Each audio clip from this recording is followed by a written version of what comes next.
And we are live. Hello, everybody, and welcome to your favorite rugby Thursday night 7 o'clock show.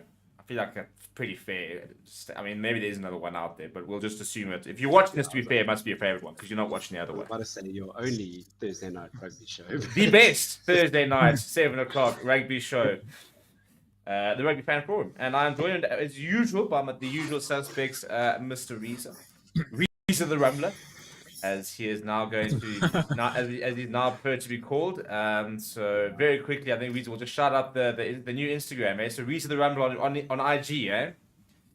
Yeah, unfortunately, appropriately named by you, Steve. I won't say the reason why, but anyone who plays golf will relate. But yeah, check it out if you can. Yeah, okay. And then we're joined by Mr. Curtips himself. I'm not sure if he does Instagram, but he is on at the Crow Tips on Twitter. Chris, apart from your flurry of a life, how are things treating you? Yeah, other than that, yeah, not too bad. Thanks, Stevie. How are things with you? Yeah, look, it's tough out here. Where there's warnings of stage 8 load shedding. Managed to heat up dinner before the show, so I'm sorted. I know reasons on the clock. They're trying to make sure we've got a bit of food for later. So we're coping as best we can out here. I found out that Damon Fento, who was the Lions' young hooker that played SA under 20s, is on the bench for the Sharks tomorrow. So that was a nice way to start the evening. Didn't even know we had left. So I suppose I could say I've been better, but what can you do? What can you do? Such is the life of being alive. So The player drain continues, I suppose. yeah, it would just be nice if they could just tell us, just like a little bit of a heads up. Oh, I see you selected Frankie Horn for the Springboks, going all the way. Yeah, no, so I did my URC team of the season and put Frankie in at 8, which actually I thought was going to be quite controversial. It was actually very boring because all the comments are like, yeah, fair. And I was like, argue with me, people. Tell me he's not. But everybody's like, yeah, well, Ulrich was pretty average. Notche played half the season. Pepsi played half the season. Evan Lewis didn't really play. And Diamani was kind of effort everywhere. So. But so you're URC team, right? Because I think Vista's probably the incumbent now. Yeah, so I did an SA-based URC team of the season. So, for example, I didn't include like a Dwayne Muir, for example. So just out of the 4 SA sides, who were the top performing players. Yeah, it would have been Roos last year, but Frankie's earned it because Yeah, so chat, but a lot to talk about tonight. We've got a Leinster F-up, is what some of the fans are talking about. I've created a bit of a stir because I asked the question, have they disrespected the competition by fielding a B-side and getting knocked out? Stormers doing the business. Leinster could be, however, Champions Cup winners a week after their stuff up, so maybe they could be making amends. We can talk about the pros and cons of that. We've got Cheslin Kolbe chasing yet another trophy in his career. I was actually looking, that guy's basically almost won everything, bar like Super Rugby. It's like won everything he could have. So, yeah, pretty big game for him tomorrow. Send Jezzy to the Crusaders, huh? Listen to the thing, surely as a player, you must sit there going, like, do I just do, like literally, do I do a 1-season sabbatical Crusaders? Do I do, like, a season in, like, Saracens and see if I can just do it all? Sure, why not? I mean, there for the taking. So, yeah, we'll see how he does tomorrow. And then we've got a bit of Springbok news because they are back in training. And we've got a very interesting, not really an update, but a teaser. He's teasing us. And we're going to start with that as the Kolisi news, which I'm sure is why everybody's here to find out what we mean by will Kolisi make the Rugby World Cup. And I'll tell you exactly what we mean. So Mr. Sia himself posted, I think it was yesterday. First of all, for those that don't know, the Springboks are currently in Durban.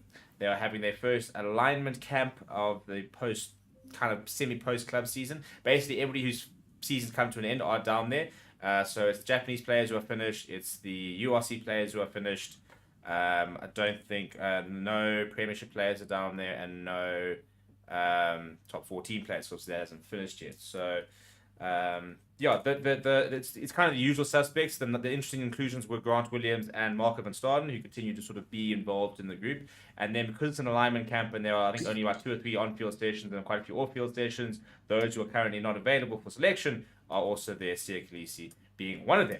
Now, the good news is we did see him jumping off a bus quite casually and sort of walked off, but he posted yesterday a video of himself cycling no bandages or support or whatever like that, with the caption Day 17. Now, it's difficult to really read into it, but one wouldn't imagine if you're on a 6 to 8, 9 month recovery, I don't think you'd be posting Day 17 as if it's that far down the line. So this is now sort of beg the question, is he going to be available? And what was quite interesting is they actually released a press release 2 weeks ago, very short press release, just saying that he had undergone surgery, that it was successful, the surgeon was happy. They're not going to put a return date on it, and they'll issue an update in due course. So basically, they've done absolutely everything to not rule him out of the World Cup yet officially, and now he's gone and taken to Instagram and said Day 17. Does this mean that, as far as he is concerned, come France, come September, October, he is leading the buggers out for a title defense? Whoa. Well, are we heading for another Gary Teichmann 99 year? Are we? I think. There we go. Busted captain. We want to take him all the way. Sentimental there, because obviously Teichmann took us through that world record run. Bobby was in the wings. Don't know who's nipping. Is it with Faribi? Do you think Faribi starts? No, I think for me that's the biggest reason why I don't think it's the same situation, because I wouldn't say that. I mean, we've got good loose forwards, but I wouldn't say that we've got like this one player who's just like so good we can't leave out, and it would be like almost unfair to play him ahead of him. I mean, he has been playing some of his best rugby of his career over the last couple of years. Yeah, but if you do an injury and you don't play, I mean, I'm never comfortable when these players get injured and they have to ease their way back. And some players can have done it, but I don't. He's carried so much workload over the last couple of years. I just don't want to see Kolisi be forced in and not be at the level that he's been playing. That will be terrible. And if we do lose, it's how's he going to feel? This is a tricky one for Rassie to work and Jacques to work through, I think. Yeah, I think as professionals though, he wants to be there, right? So I'm not going to read too much into his post, but I mean, it is amazing that he's cycling at day 17, and then exactly. Doesn't seem to be much support there. So from that perspective, I really do think that he could be ready. He could be in a playable state. Whether it's a good idea for him on a personal level, remains to be seen. And I worry about him. I worry about all these guys. Like you said, when they come back and you're not quite sure where they're at. Do we have is there a date now? We don't have a date because there is still plenty of time, I guess. There is, if he is feeling good, we don't know how his body's feeling. I mean, if he gets 2 games in or 3 games in before the World Cup, eases through the pools. Well, it's not exactly easy pool, but you know what I mean. Like you could be back to where we want him or expect him to be by quarterfinals if we're there. Yeah, I think the biggest frustration is the lack is we haven't really been told what needed to be happening. Look, obviously he didn't have to have an ACL because that we know that kind of situation. So any bit of stuff like very much the surgical route. But stories that came out about what surgeries have were quite truth. Some got quite close saying that a lot of the stories off the mark and got had to have done. So we don't really know yet done and for what the recovers. But at this stage, we're saying you got a July championship on the field by all he could get in 3 Cup. Yeah, feeling good, and he's back August. And okay, I think and he doesn't play 80 minutes or 70 minutes. Maybe he manage him through it, and then power run through the last games that we have to win if you want to win the World Cup again. Yeah, look, I don't want to put my finger on anything. I'm going to say I hope he gets back. I hope he gets in the best of health and the form. I think that C is one of those players who's shown himself. He can be in bad form domestically, and not to say that he is, but he can be in bad form domestically and still show up for the box. I really do believe that. I don't think he ever has a terrible game. He's not capable of that anymore. He's elevated himself to the level where when he puts in a 6 out of 10, we're sitting there going, "Oh, damn, that was a bad game for him." But the reality is that it's still half. Yeah. We can guarantee that he's not going to give us a shocker. So from that perspective, I like to see him on the field. But yeah. He's been incredible. I remember I moved to the UK 10 years ago, 2012, and I remember I just arrived. It was May. Stormers were playing the Bulls, and Kolisi was playing for the Stormers, and he played a blinder, a man of the match, and that was 10 years ago. And I was thinking back then, like that was him at his peak. That's Kolisi having a good game, and look where he's got to in 10 years. He's had a remarkable career. He certainly exceeded my expectations. Yeah. Um, Yeah, I think his last 2 years as we said, I think he's been a whole. Well, actually, how did he even get better? He's better than the last World Cup, the form he was showing. Yeah, He's just been on this steady, nice, lovely incline, getting confident and building into the role and being backed. And he had the ability. Obviously, they were that game proved to me that he was a player. Like he showed it there. I remember. I can even remember that game distinctly. He was crashing through the gain line, making tackles like he's been playing now. And but he's got to that level and kept it there for the Bucks the last 7 years. It's been really, really cool. Yeah, well, let's hope that come the first game in September, which I think is against Scotland actually, so it's quite a big game that Seal will be leading us out. Because I think very importantly from a morale point of view, I think people you can't underestimate how important he is to the entire environment. And he just needs to be there. Yeah, and I think also a World Cup when it comes to, for example, like the media presence stuff like that, it's a very hostile environment. You're not going to a World Cup. Everyone's expecting you to do well. Majority of the overseas press will be writing us off saying that we can't win because I don't think we've ever gone to a World Cup and been given a chance of actually winning it. The South African public will demand nothing but the title.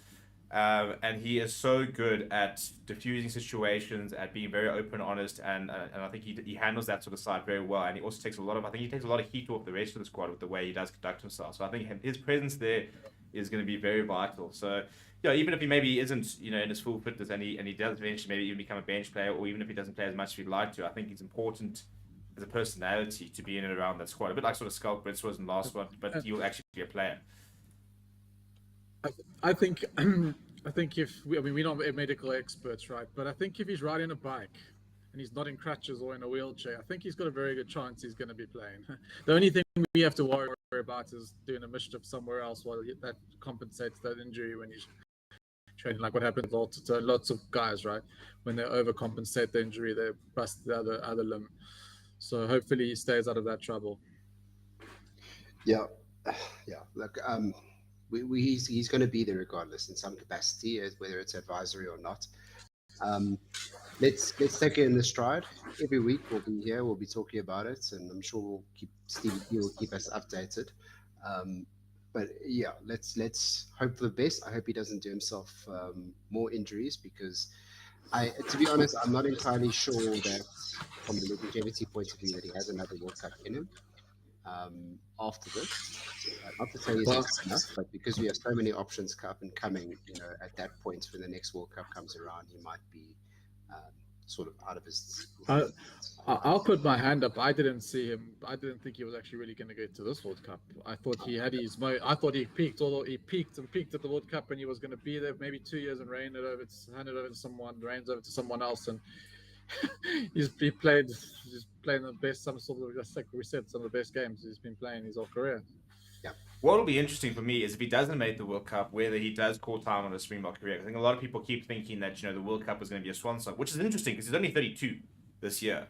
So so he was 22 in that game. Yeah, makes sense. Yeah. So but it'll be interesting to see if you kind of feel if he goes to the World Cup. Let's say he goes to the World Cup and he wins it. That's quite a nice time to walk away, to be able to say, right, you know what, I had my fight and I won 2 World Cups. I won the British and Irish Lions Series. I'm going over to France anyway. I'm happy to step back. I'm going to go earn my sheets and go and be the face of Adidas and stuff. You guys crack on. If he doesn't make the World Cup, if he then goes, no, actually, I need to give this another 2 years. I've still got things I want to achieve in this Springbok jersey. I think what's holding back every Springbok, World Cups aside, is the fact that we underperform in rugby championships. Mm-hmm. I think it's a big one. I think that we still miss that New Zealand rivalry. We don't have rugby anymore. We still believe that we can prove ourselves against England, we can prove ourselves against Ireland or any of those other top nations. But deep down, these guys want to play New Zealand, they want to play Australia, and they want to go out and show them that, we can beat literally everyone. And so I think that's a big motivator for a lot of the guys. Um, yeah, unfortunately, it's diluted this year, but obviously, World Cup is a World Cup. But I think that regardless of whether he wins or not, I think he's going to give us a year or two more just to see if he can get those under his belt. And the problem is, you give us a year or two more, you suddenly start edging up. I mean, I was just looking now, he's got 75 tests. So if he plays, for example, 3 tests before the World Cup and then plays 3 or 4 tests during the World Cup and he ends up playing 8 or 9 tests, he's suddenly sitting in that sort of 84, 85 mark. If he's now looking at next season going, listen, if I play like 9, 10 games next season, all of a sudden that sort of Springbok Centurion sort of mark comes into it, which very few people do. Even Etzebeth, I mean, it's incredible how quickly even Etzebeth and how young he is to have gotten there. Look, he's a freak though. I mean, he's once in a lifetime kind of player. Yeah. Kolisi started not even late, but maybe just a little bit later than he did. So we'll see. I see I'm looking at some comments here. Just something I wanted to touch on is Saku saying that I wish we could move youngsters in more fluidly.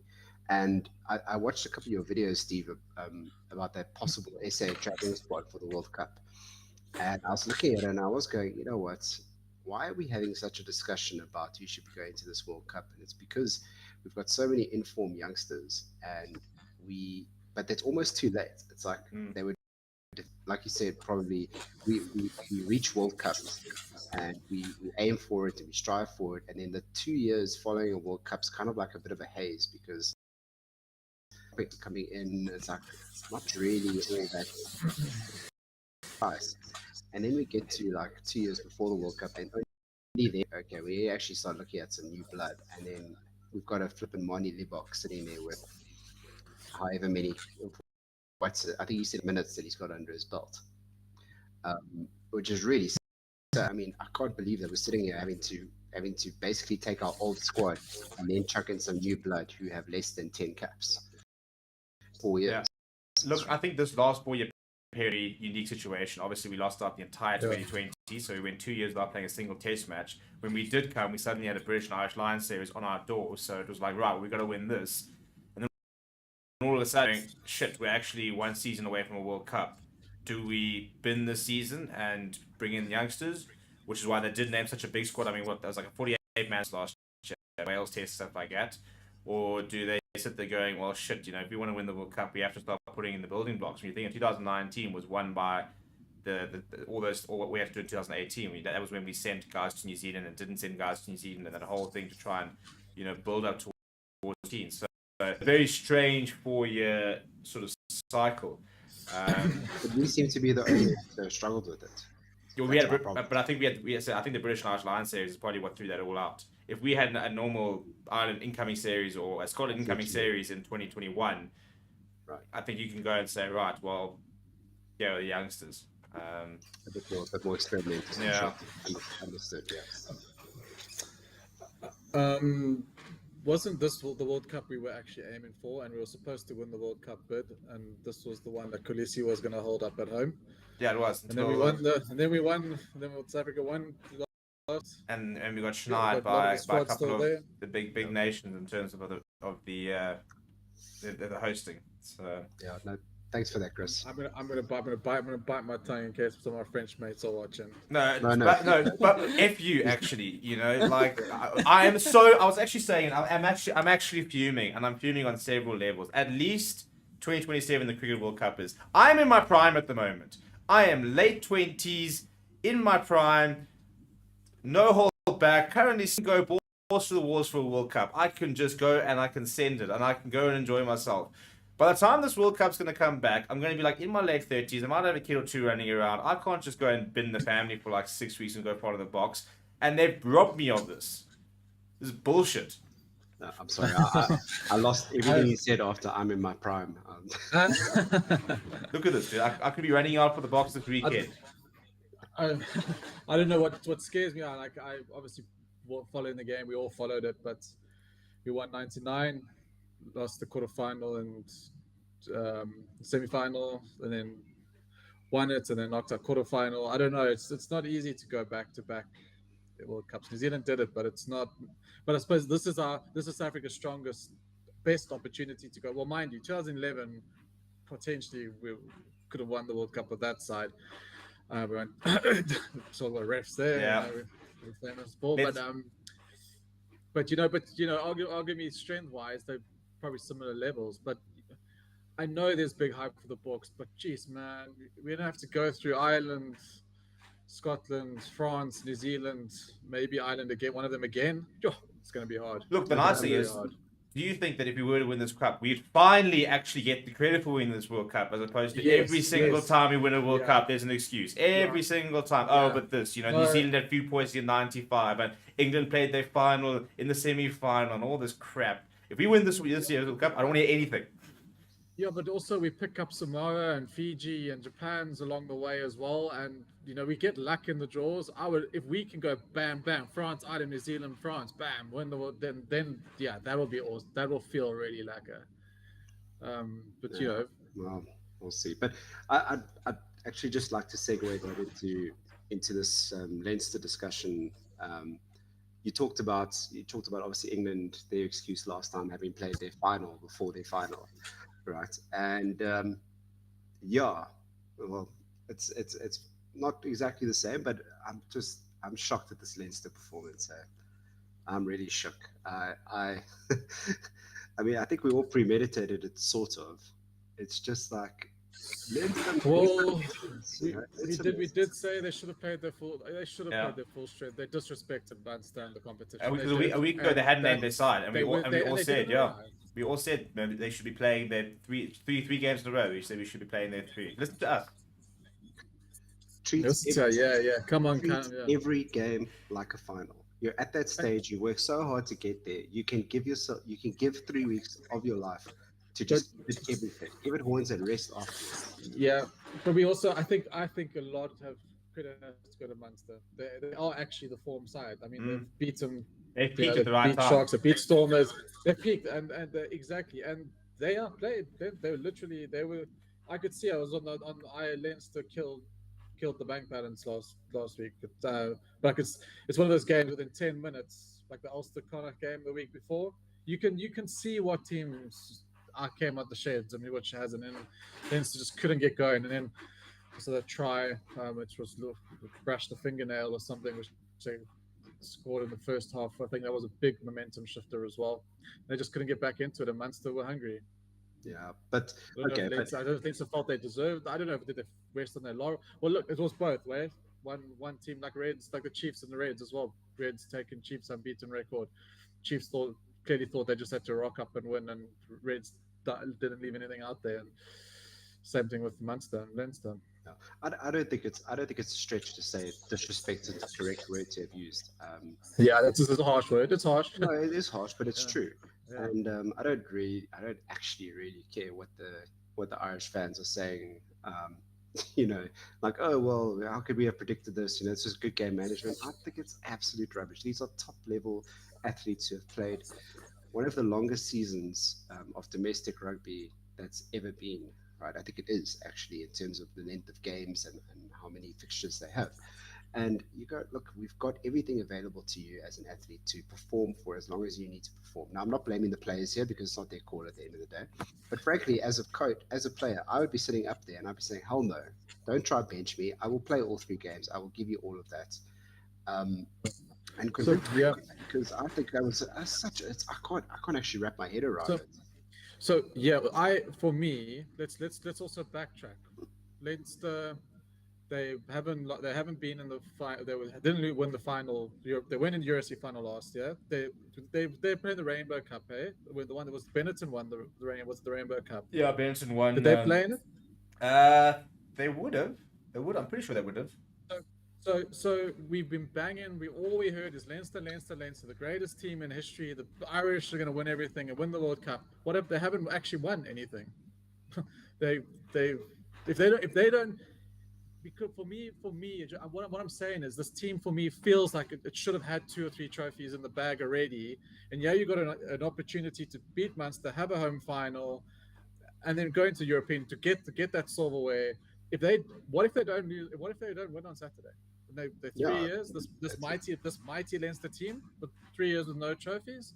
I'm right with the trophies. I'm trying to rack Yeah. my brain. It's No, not so always, Rainbow always Cup. racking well. Yeah, Rainbow. Yeah, so Rainbow Cup finished top of the log. Remember, it was the top of the log and then straight to a final. Leinster finished fourth that year. And then obviously Bulls topped the South African table, and then so we went over. But yeah, then they didn't win. If I was a Leinster player now, I'd feel hollow. I have a little hole in me thinking I've underachieved in my Leinster career so far, and they need to get it right. Obviously, Jacques Nienaber was going to come save the day. I forgot about that, so they'll be fine for the next 4 years. Well, for example, somebody like your young players, for example, they some of them would have never won the Pro 14 because the last time they won it was 2020. It says 2021, but I'm a bit confused about that. Yes, there was the Pro 14 in 2021. Remember, there was that. There's like a weird competition that holds for the Pro 14 back then. I actually can't remember the entire sort of format back then, but put it this way. Did it also stop? Yeah, I can't remember. Everything stopped like just before the end of those seasons. Well, Super Rugby just kicked off. What state was that? They must have just cancelled that one, right? Yeah, it was. 2021. They had no South African teams, if I remember correctly. Then it went into the Rainbow Cup at like the end of the COVID, during like this sort of period now. Stuff was a disaster back then. But they haven't won the URC, and as we just said, I think I'll be very interested to know what the players feel like. Like you're a Caelan Doris, you're a Ross Byrne, for example. But that's what I mean. You're sitting there, Hugo Keenan, you're sitting there going, like, if I had played, would we have won? And for me, I would have gone full strength semi-final, full strength final. And if you, at the end of the day, back yourselves to at least give yourselves 2 good performances, do enough to beat La Rochelle this weekend. And if you run out of, if the tank runs out next weekend and you don't go all the way, fine. You're sitting with the Champions Cup in the bank already. I just think we don't get many chances like this to come along, and we've got. I take the Premier League as an example. Now I'm sorry for bringing in another sport into this again, but you've got City and Arsenal right behind them. They are fielding full strength sides to ensure that they close out this Premier League. At the same time, they try to chase the Champions League. These guys are playing literally days apart for both of those competitions, and for the most part, they're fielding full strength teams because they need their very best on the field. And the Oaks will rest afterwards, and they will rest happy, knowing that. I mean, it just doesn't make sense to me. But we also spoke. I mean, firstly, Munster. I thought Munster had done their job. They played some games. I thought they were at the last hurdle, and I said that. And then we said this Leinster so-called second, third team, if it played to its potential, really should have won the game. They were just so awful, and that's the shocker. Like, how did they not arrive? Like, I mean, they did get hammered by the Bulls, but that's a different game, different situation. Yeah. You would have thought they would have taken. But those Irish derbies, I've always said they're hard, they're tough. Those Irish guys get up for those games. So as a first team player, right, you are sitting there, you've got an entire season, and you, for the most part, with the second team have played some games and third teams have played some, but as a first team, you earn the right to be in that semi-final. Right? Yeah. Why the hell would you step back, is what I'm saying. From a seniority point of view, you step up and you go. I agree. You would want to. Real players, you want to be in those games. You want to be at home in a semi-final in a big comp, playing that game, making that you've earned. But think about it. I mean, I know there's that Irish Grand Slam teams with the Gara and so on. They won the Grand Slam, touted to do well in World Cups. But that Leinster team was winning. Okay, it was arguably the Pro 12 wasn't as strong as the URC. Ireland didn't do anything in the World Cups. If Ireland don't win the World Cup, what is this crop of players who are supposedly the vintage best of all time? Are they going to be feeling if they don't at least get? For me, this Leinster team needs to have 2 European Cups in the bag before this generation starts calling it quits. So they better bloody win on Saturday. Yeah, well, this is the thing, it's high risk, high reward, I suppose, because if they win on Saturday, then majority of the supporters go, cool.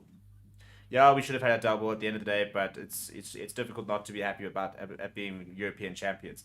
But if they Because lose, they must believe they're the best team as well, right? You would think when you're in those type of environments, you feel like you're the Yeah. best. But look, La Rochelle have been in the last 3 finals and won the last one. La Rochelle's the best team in Europe, not Leinster. well, we'll find out. We'll find out in 48 hours. We will know. But yeah, it's interesting though to sort of see exactly how that's all going to sort of pan out, and very interesting to see what the reaction and stuff's going to be. But speaking of Europe, Challenge Cup tomorrow. Cheslin Kolbe for me is sort of the big reason that I'm very excited. Although I'm pretty torn because I'd love to see Cheslin Kolbe add to his ridiculous record, but at the same time, I'd really like to see Glasgow win because I think they're a really cool side. They were basically my second team. I watched them the first game of the URC. I think they actually played. I remember watching them, and that they lost to Bennett in the first day, didn't they? I'm pretty sure it was Franco's first game. Oh yeah, this season, yeah. I'm saying, but the first URC game ever. I think it was last year. Last year, I watched Glasgow play, and that game I was like, yeah, these guys are my second team. So I'd really like to see them win. For me, they got a nice balanced squad. I like their squad. They got Grant in the forwards. They got some skill in the backs. Half Scottish, well coached. Nice little vibe going there. It wouldn't be a Scottish half Scottish. Yeah, half Scottish, but a couple of Scots around there. The ironic thing is they've got a South African. Well, technically he did play Scotland under international, but Nathan McBeth coming from South Africa, back there, who probably is Scottish. But this is the reason that we all want Cheslin Kolbe to win. Can we just take a look at this record? These are his honours. 2014 Currie Cup winner. At Toulouse, Heineken Champions Cup in 2021. Top 14 French League 2019-2021. South Africa, Rugby Championship winner. World Cup winner. Yes, what a boy, Chi. British and Irish Lions Tour South Africa winner. He was a men's 15th player of the year nominee. And to add to that, he also has an Olympic bronze medal.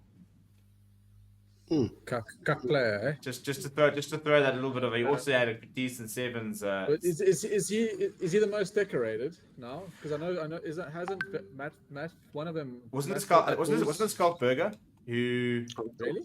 He won jack shit with Stormers. Are we talking about South African players or are we talking about in general? Oh, sorry, I'm sorry for swearing as well. Sorry, Spanish. But he won for Saracens a bit. I suppose that Bokside won couple of Tri-Nations. Did he win a World Cup? Yeah, won the World Cup. Are we talking about most decorated player? Most decorated South African player. So Habana must be up there. Yeah. I think it's a banner. Bakkies, Matfield, that Bulls trio, that solid Bulls team into the set. It's basically those that were in the Bulls team that they went overseas because they then went and joined some pretty good. Yeah, and then they went to Toulon. I think it's Bakkies. Bakkies won all the Bulls, all the book stuff, and then all the French stuff. I think it was Bakkies. I think Bakkies is the most decorated. Yeah, but none of them would have had sevens. So that's what I'm saying. Cheslin needs to do a year at Crusaders, and then he needs to do a year at Saracens, grab a Premiership, a Super Rugby. Probably needs to go play in the Olympics next year and try to get an Olympic gold. Just imagine being Bucky's Buerta and the most decorated South African player ever. You don't even know it, and all of your trophies is used as beer mugs. This, by the way, I'm looking at it here. His record is unreal. Vodacom Cup. Do you remember Bucky's Buerta? Do you remember the good old Vodacom Cup? Yes. So Vodacom Cup 2001. 4 Currie Cups. 1 was drawn, so a bit of an asterisk there. Super Rugby 3 titles, 3 Champions Cups, top 14. That's just his club career. Yes, Sure. And then a World Cup, 2 Tri-Nations, a British and Irish Lions series win as well. Not to mention 45 red cards, a couple of headbats, and more stitches than we can count. I enjoyed some of the bits that Matfield did in that podcast the other day of the Rugby Pass when he was telling the story about the little young buckies come into the practice at Falcons in his car and boombox going, and he was like skinny as a rake and full of attitude, and then he got him right. He said he didn't want to play with this oak, but then obviously they formed that formidable partnership. Stevie, I wanted to ask you a question. what was the situation with that celebration video? I found out a bit the reaction. Yo, it was weird, Check, eh? check these check the Stormers celebrating because Leinster lost. Like, Actually, What? Come to on. be fair, I quite That's like huge. That was anything that's huge. going to create a bit of. I did enjoy the Joseph Weber like holding his like I think it's his daughter or his son, shouting, "We're gonna f them up! We're gonna f them up!" Like look, I just don't understand it. It's like, Every this is a every, competitive environment. every team we know would have said if a change room there was no camera, Yeah. every single sports team would have jumped up and down and said, "Yeah, we're not going to fucking Leinster for a final." well, it's Come two on. things. First of all, you're not playing against what is one of the two best teams in the world. Like let's take it off the table. They effed it up. Nobody wants to play against Leicester. La Rochelle probably would have might even almost prefer to play Toulouse on Saturday than play Leinster potentially. So nobody wants to play Leinster. Second of all, traveling has been the biggest thing in the URC. People don't travel well. So it's a two-edged sword. First of all, you're not playing against the best team that were undefeated the entire tournament bar one mishap. And second of all, you now got a home final. You've got to bring Munster over to your shitty pitch, which is breaking up. But you get to have 55,000 Cape Tonians, although apparently it's got quite a big Munster thing coming out. But I mean, who wouldn't celebrate having a home URC final? Okay. I mean, I'm a Stormers fan, so obviously I was ecstatic, and any of the players would be buzzing. And if you, I think I actually thought back to sometimes when you've seen change rooms like football when they Yeah. get the right results, a couple high fives, smiles, buzzing. Stormers are flipping raving. They were like freaking in Tomorrowland. Like it was. To be It was fair, a bit excessive. I It was a also bit think they were excessive. pretty well oiled. I mean, they just walked off an 80-minute game, which was pretty high intensity. All been on the lagers now for 2 hours. Like, I don't think they're going to be sitting there going, "Oh, that's really cool, chaps." Like, home final, good, congratulations, handshakes all around. I mean, the brandy was definitely flowing that night. It was a night. It was a nightclub in there. Yeah, I literally. mean, I think the reaction, like you said, was probably more for the fact that it was a home game than it was an away game, man. Yes. And Yeah. even if it wasn't, and it was a neutral ground for the final, and Leinster had lost, let them go buck wild because, I mean, like that's actually Leinster should take that as compliments. They should be going, oh, It was a massive. It's huge for Stormers, man. Barring that result, which I'm pretty sure Stormers are going to put it right. It's a fortress. Yeah, everything. You got 50,000 home fans. You don't have to schlep 3 days in. Nah, we're perfect. Buzzing. The Oaks are buzzing. And for me, it creates like a revenge story for Munster. So now Munster, I mean, you know that Munster, just before they walk out, they're going to put that on the TV and be like, "Yeah, this was them celebrating because they thought they're going to walk over us, go and prove a point." Like, it's about the theatre. It's about us having stories and grudges. And I want to see Peter O'Mahony, smiling to the cameras when he goes over, saying, "Celebrate that." Oh, we want moments like this. It's so boring. You can't just cleanse the game of emotion. It's this stuff that makes it so entertaining. Can I tell you that Stormers backline in that game was flipping unreal. My God. And obviously, on the weekend. I can't money as a The backline player, honorary backline player, yeah, with the number 7 on the jersey, yeah. I mean, Jesus Christ, they looked so good. I don't know. Are we going back to that game? But I was also very pleasantly surprised with Connacht. They came to play. Well, kudos to them. We said they could.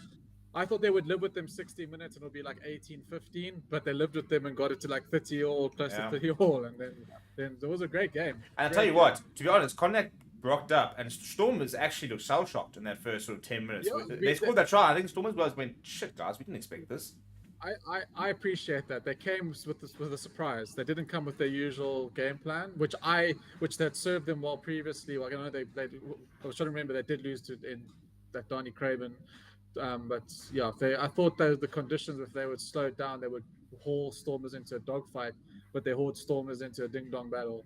Like the thing is, but that's the guys who saying the Irish commentary. I get, you Stormers must just Stormers. They also allowed Stormers to play, and you shouldn't actually be doing that either. That's why Stormers went on to still score 40 points because you allowed them to play. Yeah. They probably should have brought them into a dogfight, but pretty impressive that they actually went for it. It was a great game to watch, Yeah, look, 2 entertaining semi-finals. I think the URC stocks are currently higher than ever. I see Stephen Jones from the Times was talking about he's got a bet on that the URC is dead in 3 years. But this is also the same guy that published an article about how bad the London Sevens were a week before the London Sevens was even about to kick off. So we won't be diving into one of the worst rugby journalists out there. But it's nice with. Well, for me as a Stormers fan, obviously Yeah, we get it. Join the final. Congratulations, you're having a good time. Nobody cares, Chris. Yeah, but the thing is, We're about to win with Currie Cup. I don't panic with the Stormers side. That's my point. It's not like, let's be honest. If Sharks go down 15 points, you're bloody worried, right? You're like, oh shit. Yeah, Lions do it. I'm like, oh cool, only 15 points. But I haven't. This Stormers side so solid. They're so they're in their work at the moment. Like. They're always in the game. Their defense is good enough. It's good. But the box form is crucial, right? And he's with firing again. It's good. Yeah. Right. Where are we watching final this weekend? Yeah. Which final? Well, you know where I'm going to be. I'm going to be here up in the lights. Guess I'm on my. Yeah. Well, I can't. I'm looking forward to it. Well, Rion's on Challenge Cup duty tomorrow night, so we could get a couple of lagers on the Challenge Cup. Rion, we appreciate your work, Chief. Good luck for tomorrow night, and we'll be out working hard on. They're both cracking finals. Yeah, I enjoy Toulon. I haven't watched the Challenge Cup final in ages. I'm going to watch it tomorrow night. Because I also like Leicester. And a nice prem final coming up as well. So it's a pretty cool ends to the season. Right, now before we go any further, because we are going to forget, Chris, you've got to make us some money this weekend. Well, we've got to pay for the beers we're going to drink tomorrow. I've got my account open. I'm doing exactly what you told me. We didn't lose last week, boys. We didn't lose. So let's calm down. Obviously we had the loser weekend last week, and I'm just going to bring it up so I can't see it on the screen that you got there, Stevie. So I've just put in the winning bets. We took 4, so I was quite confident on the 4 over 29, which arrived, and the treble came in quite stress-free as well, which was nice. And then if you guys remember, there was the long shot 1 to 12 treble, but that blew out in the first leg. That was a couple of units. And then I had the lean on the Chiefs, and like we said, the Chiefs just didn't arrive. So that's why it was a lean, because I wasn't overconfident on it. But if Chiefs brought their form, they would have sorted that out. But Reds also arrived. This week, there's actually, to be honest, there were a lot of options, and also again, some of my favorite markets aren't out. But what I've pulled together for this week is a double and a treble, and I've just put some leans in as well in case anyone's interested. But the first game is tomorrow, Pacifica versus Crusaders, in Mount Smart in Auckland.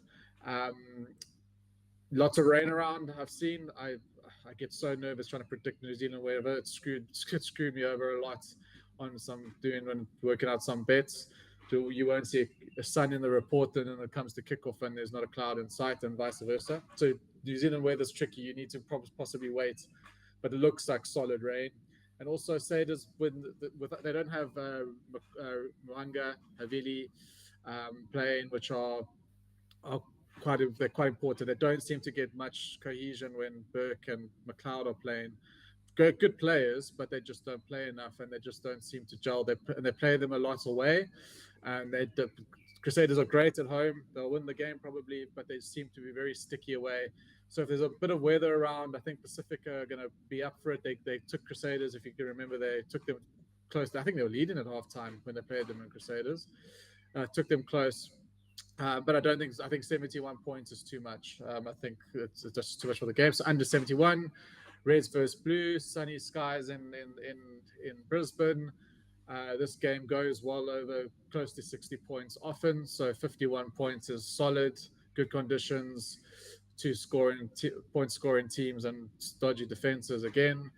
And then the treble final, beginning of the week, I was quite confident on Toulon. But then I got my goggles back on and thought it through again, and I'm thinking now actually it's going to be quite a close game. I think they're very equally balanced side. So 15 points to Glasgow is a lot of points, so we'll take the points. La Rochelle as well. they're hard to beat. Finals day, they're going to be difficult to beat. Even this Leinster side, then I don't perceive Leinster to just run away with this game. No Sean can allow that to happen. So we'll take 17.5 points there. And Rebels versus Highlanders is going to be an absolute ding-dong battle. I was possibly thinking of the overs points here as well. But the Rebels are very much in this game and probably keep it tight.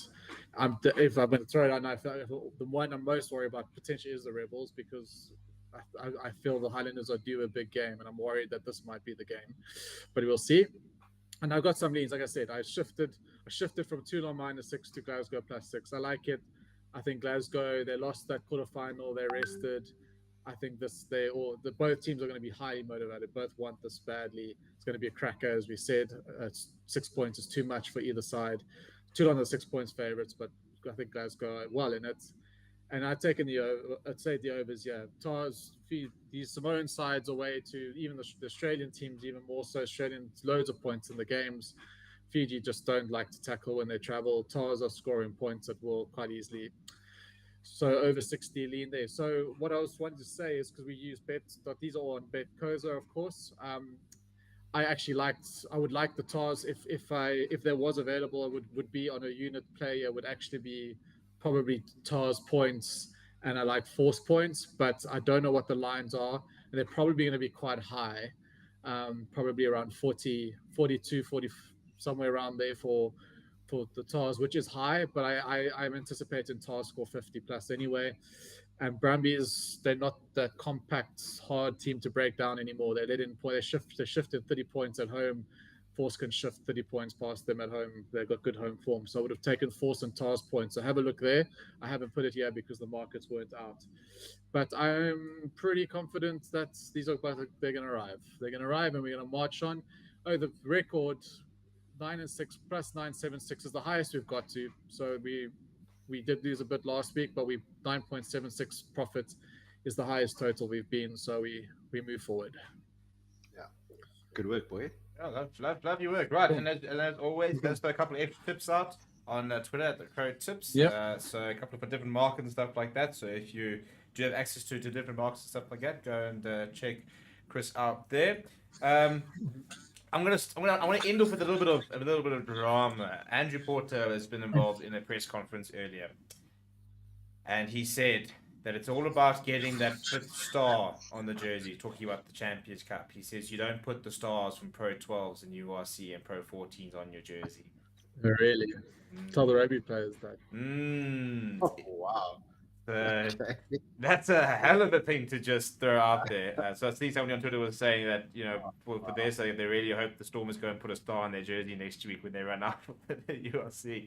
So does that mean Man City give back their 3 Prem titles for the Champions League this year, right? We could just give those back. Yeah, they don't count. It's just the Champions League that counts. I mean, we won't. Just imagine having a competition called the Champions Cup and you're not actually playing champions from all over the world, at least from tier 1 nations. So, the Crusaders are sitting there going, "Look, you haven't given us a chance to play you, so what the hell?" Yeah, that Club World Cup. I'm still waiting for the Club World Cup, where all the big teams can go play the Club World Cup, and the Lions will probably end up playing some second tier 1. They'll hold in like Congo or like Uruguay or something like that to play against like the Simbas and stuff. But yeah, it will be fun. It will be fun. Right, and then just so we know, there is a bit of Currie Cup action this weekend. There's actually some very cool Currie Cup action this weekend. Cheetahs versus the Sharks, which is a 1 versus 3 clash. Western Province versus Pumas tomorrow. That is a 2 versus 4 clash. So all 4 teams within the top 4 all playing against each other. And Yoksuke Derby at 3 o'clock, Lions versus the Bulls. Those teams should be out tomorrow. It should be very interesting. A couple of signings, by the way, this week from the Sharks, signing Diego Apollos, George Kinnear, and Sia Masuku. All pretty good signings. Much better signings for me than I think what they have been doing in the past. I think George Kinnear obviously, came back to the Cheers from France, very highly rated. Sia Masuku, I think, is a nice fit for at 10. And we talked about the fact there wasn't too much centre depth, especially us centre, for example. I think Diego Apollos has been in pretty scintillating form for the Pumas, so I think that's a pretty good signing as well. Right, chaps. yeah, that pretty much brings it to an end. We're gonna run and get ready for load shedding. Myself and Reza in 8 minutes time. Are we doing predictions for the finals or what? Yeah, so Oh, let's finish off with predictions for Challenge Cup and predictions for Champions Cup final. So I'll tell you what. For once, I'll be bold and I'll go first. Champions Cup, I'm gonna go Leinster by 5. Challenge Cup, I'm gonna go Glasgow by 3. Nice, a little bit of drama. You actually took mine right out of my mouth, Stevie. Well, then at least I know that I'm not completely crazy. At least. I'm gonna increase the margins a little bit there. I think Leinster by 9. Leinster by 9. Okay, I can back that up. I think Glasgow is going to be tight. So it's going to be 2 3-point game for Toulon or Glasgow. I think Leinster are going to do the business. I'm gonna say my head says Leinster, but I'm gonna throw out. I'm suspecting a big upset here. I think their heads aren't in the right space. So I think if there's, I'd like to see La Rochelle win. To be honest, I'd love to see La Rochelle win. Yeah, me if too.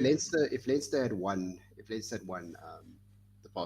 past weekend, then I would have said 100%, no question in my mind. But I think that there's going to be some internal doubt there, and maybe some mistakes made. So. No, I'll differ with you there. I think they're going to invest everything into this game. They got the home advantage this time, and I think another season playing against the South African teams have put that level of physicality a bit higher that they lacked in last year's final. I think they'll match La Rochelle much better there at home, and the motivation will be there. It's by 9. Look, I think it's more wishful thinking. I have said before. I love La Rochelle. I love Roddy Magara. I love La Rochelle. I love our Cyphers in there. I respect this Leinster side immensely, but flip, that would be a nice one to see. I'm not going to lie to you. I really want to go to a home Toulouse or La Rochelle European match someday. I must get that on the bucket list. It looks amazing. Right. Well, keep winning the bets. Keep winning the bets. Keep getting over the bacon. And there we go. You can pay for a young trip over to go make that happen. But they got some crazy ass record, La Rochelle, right? I think they've had a sellout last 3 years, without doubt, every game. For me, I didn't realize just how big it was until they had their bus parade after the game, and I went going. Okay. And do you remember COVID? You could hear the crowd outside the stadium. Yeah. No, it was mental. So from that perspective, it'll be very cool to see them go all the way. But next week we'll be talking about who the champions of Europe are, and we'll be talking about can the Stormers bring it home? Can they go back-to-back URC champions? Will John Dobson become one of the most revered coaches around? I suppose if he can guide them to 2 back-to-back URCs, we would have thought. But yeah, thank you everybody who did jump in and for all the comments, stuff like that. I'm sure we didn't get to all of them. But as always, this will be available on all your favorite podcasting sites for listen back if you're just jumping in now. Whilst you can just rewatch it on YouTube. We will be live over the weekend. Quite a few up Champions Cup, Challenge Cup finals, as well as Bulls versus Lions. We will be covering. No Formula 1 this weekend. If you are a Formula 1 fan, then you will know that Imola has been cancelled due to rain, so we will not be seeing Mark tomorrow. Taking you through all of that. So that's a bit frustrating, but we'll have to just focus on the rugby to keep us going. Steve, what's this I hear about a big drop on your personal channel coming tomorrow? Hey? Do I get to watch something fun? You tell you what, if you're looking for an early weekend laugh, tomorrow my first golf video is coming out on the CDP channel. You were there. We're doing an attempt to break 45 on a 9 session at the moment, which people are sort of very dismissive, but we're talking about a genuine 45. Everybody's just going, I break 45 all the time. But yes, you're picking up after you go 2 over, So it has to be a genuine 45 for all those that are already sort of starting to throw slander my way. 45 was also my goal in my golf days with the golden number. Yeah, so that's the plan tomorrow. 46 was ruin the day. Yeah, well that's what we're trying. Go watch Stevie P in his prime. Yeah, there we go. As you said, hey, listen, hit bombs, take W's. That's the plan. So yeah, that's gonna hit tomorrow on the CP channel as well. Stevie in his prime, smashing golf balls, signing contracts. Life's good. Taking names. There we go. Right, people, thank you very much, and we will see you guys next week. Smash like on the video, subscribe, and yeah, thanks, chaps, and see you next time.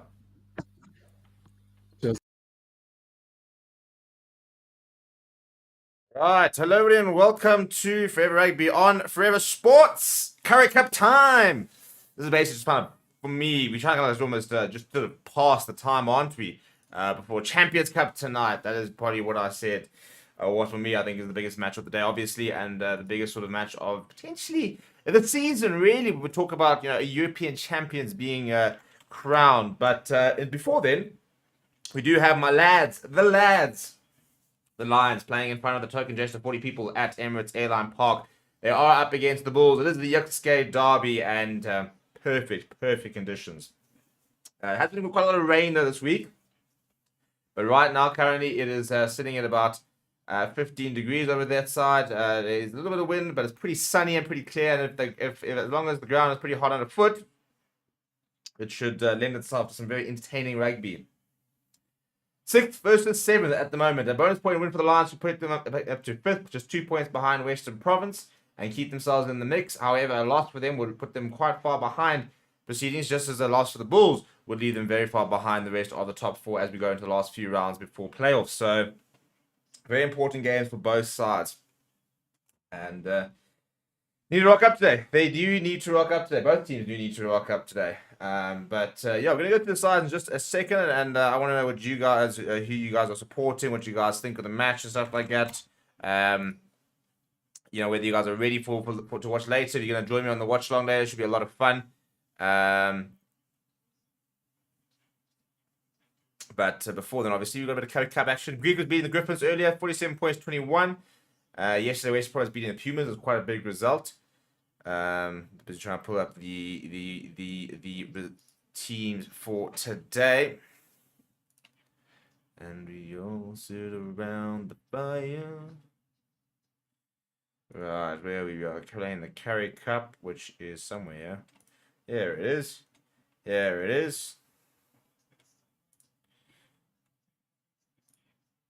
Right, we'll start with the home side, by the way, which is the Lions. Renard Rainsberg in the front row, next to Jakob Asaki, Asanati, and Klabakanya. In the second row, Ruan Fente, the young prodigy, is next to Ruan Schoolman. JC Pretorius continues to start in the number 6 jersey, next to Emmanuel Stuka and Franco Horn. Sanena Humber, Johnny Lombard, the halfback pairing, Edo van der Merwe, Baldwin Hansen, the 2 wings. In the centres, youngster Tallerbox next to Manny Russ, Kewan Horn, who actually got the Ironman Award for playing the most minutes in the URC. Continues to keep playing. He is the number 15 jersey. Off the bench, PJ Buerta, Ruan Dre, Ruan Smith, Darren Landsberg, Ruan Stradi, Morne Vandenberg, Andres Kutsia, and Reynard Jonker. The men in blue, as they stride out, it is Gerard Steenekamp, Jan Krobbeler, Morne Smith. And in the second row, Ruan Vermaak, Ruan Nokia. Then Marcel Kutsia, Nizam Khan, Albert Lowe, Imbrosa Pierre, partnering Jan Goosen, Marco Janssen Fier, and Simon Gila Navuka, the 2 wings. Harold Forster Tim and Hans the centres. David Creel is at full back. The substitutes are Jan Hendrik Wessel, Sampier Manton Zima, Francois Klopper, Charlie Yules, WJ Steenkamp, Keegan Johannes, Chris Smith, and Cornel Hendricks. Good to see Marcel Kutsia back in South Africa, captaining the Bulls today as he sort of looks to sort of settle back into the Pretoria franchise. Right, earlier we had a score prediction. Patrick Elias saying Lions 34, Bulls 24. Yeah, and say let's go Lions. Neil says, why did I say Bulls will win? I hope Jake White, Bison, and the Humber. And Steve Austin saying Lions 12, Bulls 42. I'll tell you, I'll be pretty upset if that is the scoreline. I think this Lions side can do a job today, to be honest. Playing with a bit of confidence.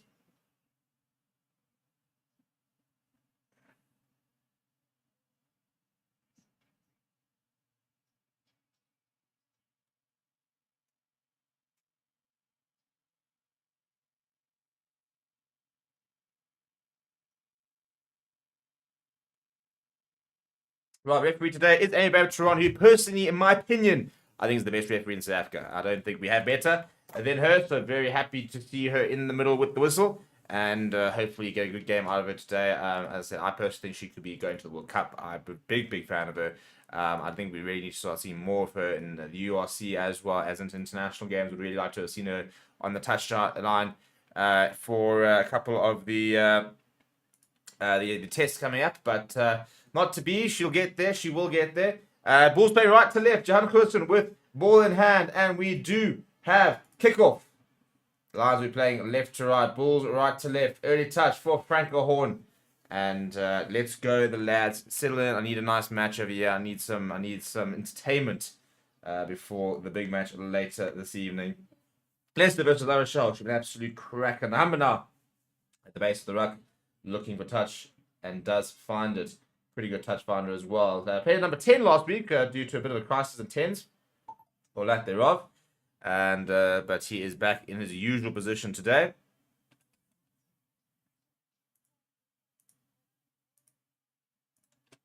And off the back of a pretty impressive season, we'll be looking to try and get back to, or keep up the good form that he has. Right, first line of the day, Jan Krobler, just inside Lions territory. Albert Low looking like the option is going to ruin Nokia. Ruin fan to go up to try and compete, but missed it. Bulls looking to try and set the running more. Looks pretty well set as well.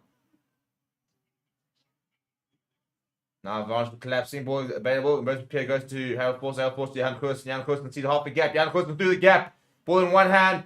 Long ball. Why not the best pass? Marco Jans from Furen picking it up. Manny Russ making the tackle just for shy of the 22 there. Nizam Carr back on the angle. Good early start there from Jan Koos. Good touch. Now nice short to Gerard Steenekamp. Good tackle on him from Ruben Skuman. And Pierre skipping out the options forward, going Steban Khan seeing a bit of space, and he looked to try and sit down Jason Pretorius, who does rise to the occasion and make the tackle. Nizam Carr doing a bit of stepping there, good tackle as well on him from Manny Russ taking his legs out. Going on the side, and almost on the outside, throw it back towards Harold Forster into the 22 here. Not sure they still have any advantage. No, the penalty advantage was over, and they have knocked it on. You have the Bulls to turn over ball. Bolton Hansen goes back to Edel van der Merwe. Goes to Manage Tuka Lions, looking to keep it alive. Lombard, good hands. Now Tyler Box out to Frank Horn. Frank Horn finds a bit of space down the outside. Comes, japers, and he sat down. Sipon Gideon Avuka, and then is brought down by Jan Krobler. Big hit there. Nathanate and Klamakanya just spinning the ball. And it wasn't the best pass when diving forward. And we will have our first scrum. So quite a high octane start to proceedings. Nice big hit there from Frank Horn. And Avuka's just been well acquainted to him.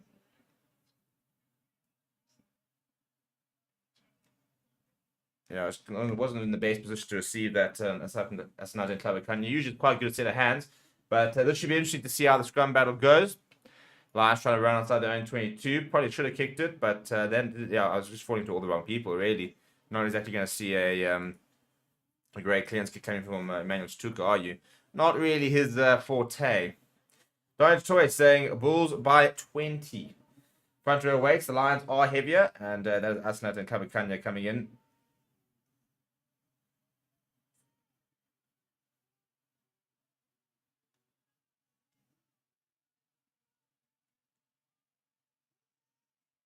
Ball is available. And Albert Low goes down the side of Manchuka. Gets away from Manchuka. Big tackle coming from Tyler Box. Pick up a go. Box can see a bit of space ahead of him. Ruan Skuman. And Nigel Tiog just moving away. And Ruan Pierre going to Ruan from Mark. Getting the offload away to Ruan Pierre. That is great offloading. It's dreadful defense. And the Bulls are over for the first try. That is terrible. It all comes back from that missed tackle from Emmanuel Stuka, which all of a sudden created a bit of momentum. Good offloads there. Albert Low, who admitted is not playing his best rugby, the man that does go over, and a pretty poor start for the Lions, who, as we all know, are perennial bad starters, and we continue to be like that today. Very frustrating, very annoying. Why can't we just have nice things, like a nice start to a game? I don't think I'm asking too much for to have a good start to the game. I'm just asking us not to concede a try every 5 minutes when we start.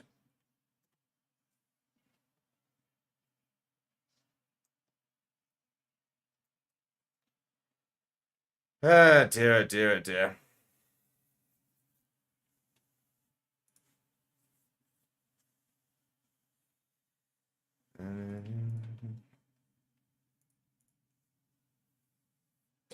Right, it's a pretty straightforward kick as well for Jan Goosen, and he does convert it. It's about 2 meters to the left, so a kick you do expect him to get.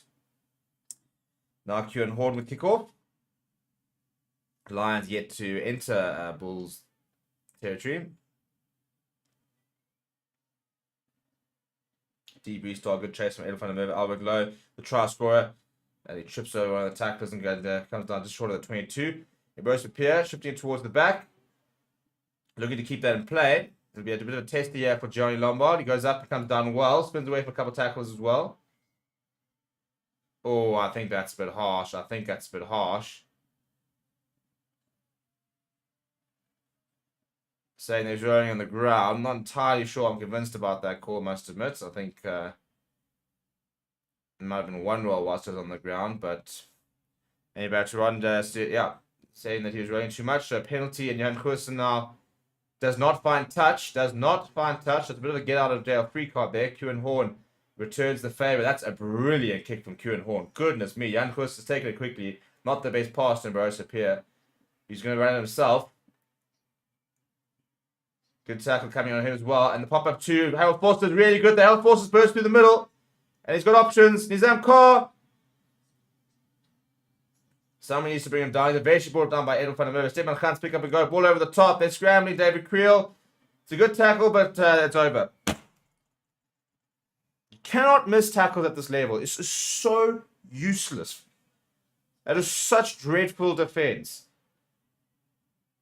Really, really bad kick chase.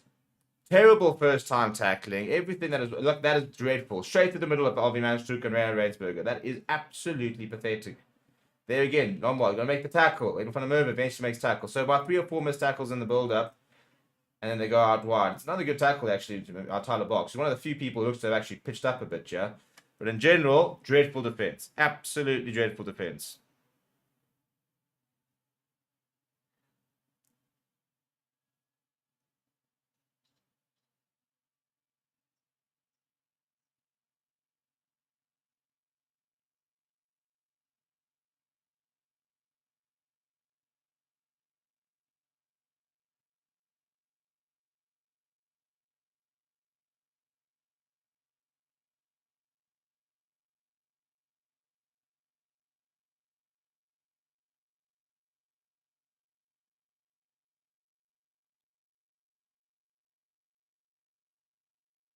Right, and that's a pretty poor conversion attempt came from Jan Goosen. So that goes towards the right. So a bit of a get at least won't be a full 14 points, but this is a dreadful, dreadful start from the Lions.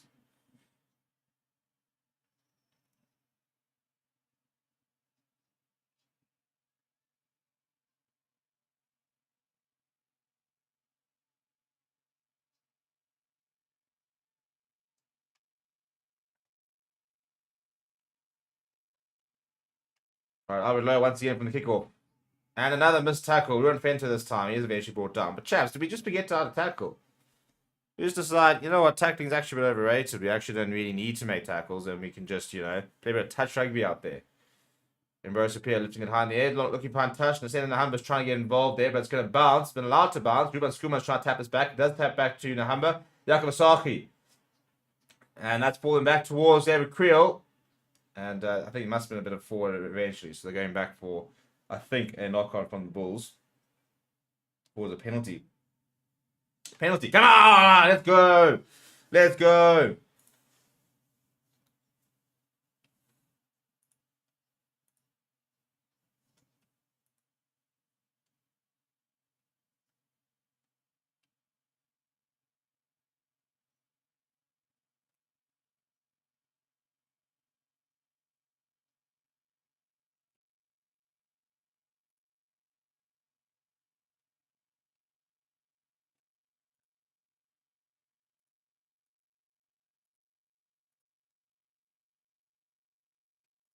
Right, Lions are going towards touch. So early set piece here, about 8 meters out. And they go, it's pretty bad communication. Ruan Fenter slapped that back, and Sanel Nahumba has had that stolen off him on the ground. And is once again the Lions just being hopeless.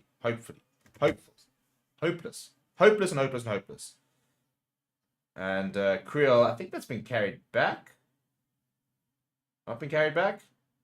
Has found touch. Yeah, dreadful line-up. Miscommunication there. It's been slapped back and then stolen by the Bulls, and David Creel has put in the kick in behind. I'm not sure if it did exit 22 or if it will be outside. So the line's another opportunity. Yeah, so it was still all within the 22, so it will be a line on that 10-meter line.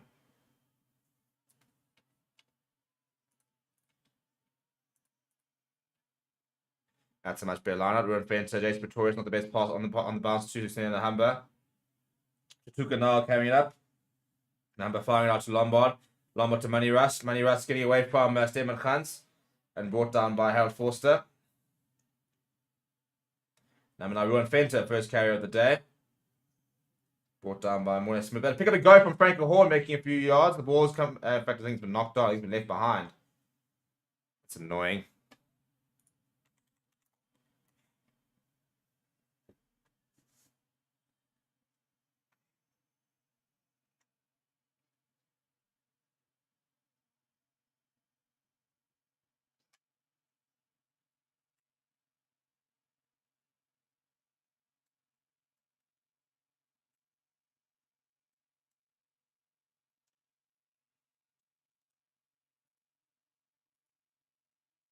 Another scrum yet will be Bulls ball. Lions just haven't really pushed up at the moment, so hopefully we can try and grow into the match, because at the moment it's been pretty dreadful.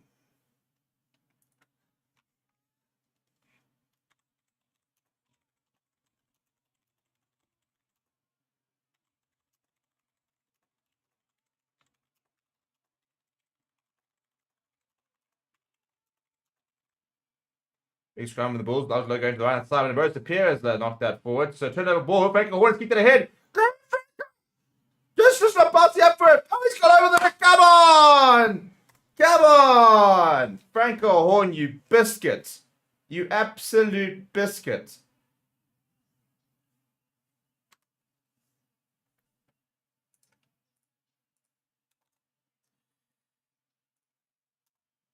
Well, give him an inch. Give him an inch.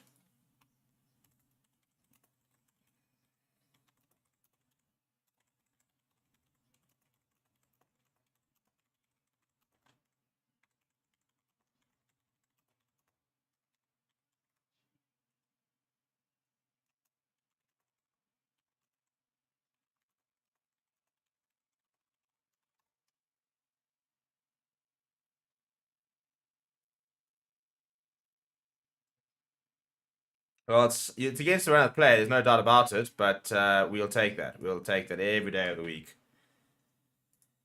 Pretty good scrum there from the Bulls, actually. It's landed under pressure, and then all of a sudden the ball just popping out. Franco Horn seizing his opportunity, jumping on it, and showing. I mean, he kept kicking the ball ahead, and it just wasn't really ever popping up towards him.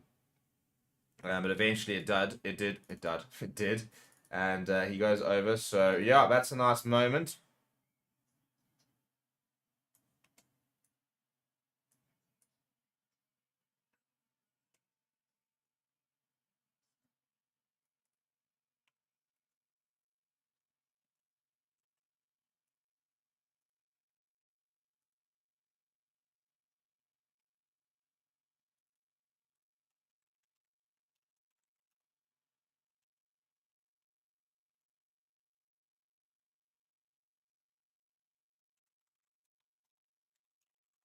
That's not a half bad kick restart either. Yeah, nice try, nice try. I mean, also could see, I thought the ball was out. Came in and grabbed it, and then he's been penalised for it.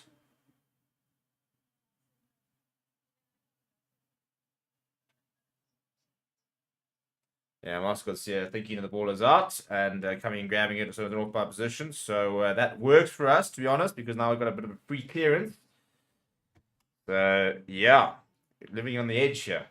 Steve saying Bulls by 30. That's a bit... No. Where are my Lions fans at, Joe? I'm always up here against it. Position 50-50. Lions scored a try. We're back in this, boys. It's a 5-point game. Come on, the lads. However, our set pieces are looking a bit dodgy, which is not a good news. So let's try and get a bit of a better line out here.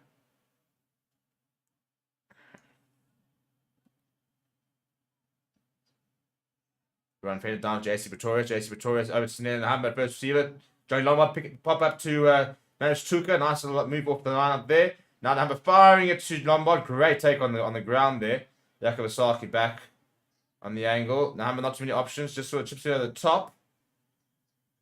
And a bit of an awkward bounce. Bit of pressure over here for Nabuku. Then runs into Marco Janssen Furen. Almost a penalty for obstruction. They're just outside 22 though, so I can't kick into touch directly. No Kia. It's a good tackle, and that's Nathan Clavicania. He drives him back a couple of yards. And now Ambrose Pierce going to go to the boot.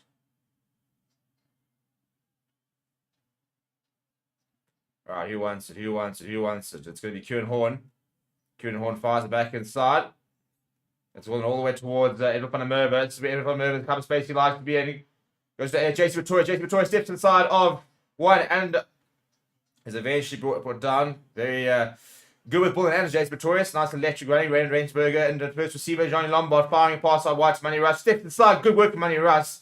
Steps away from Stephen Hunt as well. Quick ball here from Nahamba to Edel van der Merwe. Edel van der Merwe getting away from one. Still going to Edel van der Merwe. Really much better this from the Lions. Now Nahamba fires out to Rainsberger. The big man in the midfield. Also beats one tackler. Now Nahamba, a bit slow ball. Lombard. Tuka. Making a meter or two. Nahamba quickly to Money Russ. Money Russ steps back on the inside. I mean, it's so telegraphed for me, but it seems to work all the time. That's come off an offside player, though, Amy. Ulrich Lowe is now counter-attack. He's just been brought down, but that ball coming off an offside player, for me, an offside position. So this is going to be a try for the Bulls, and that's bullshit, if you ask me. Absolute bullshit. Mornay Smith has impeded that ruck. That's why the ball's bubbled out in an offside position, and the Bulls have gone over. No, I want to go back and look at this. I want to go back and look at this.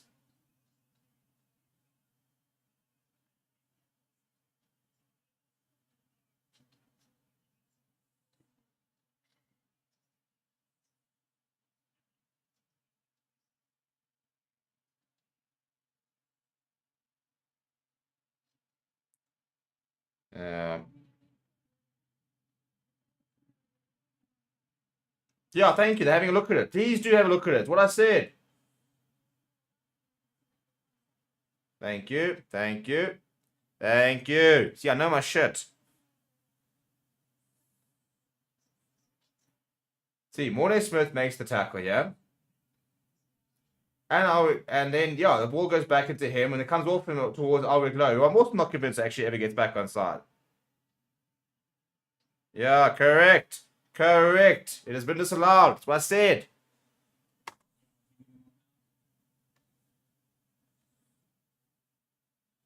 Yeah, so instead of being a try for the Bulls, it will be a penalty for the Lions.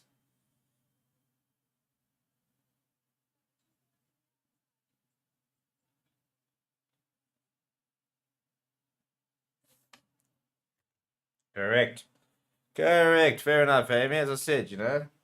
I don't mind people getting it wrong, but go back and have a look here.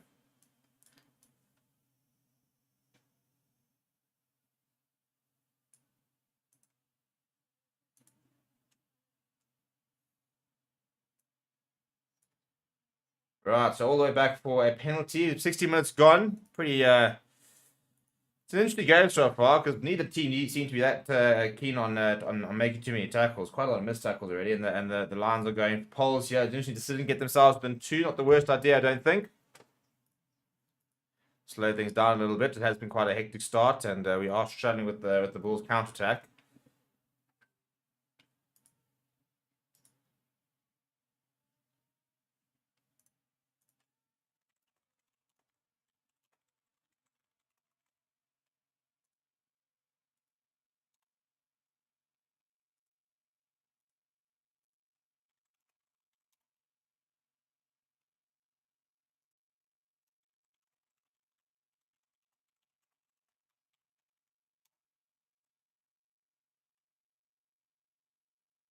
Right, Nahamba.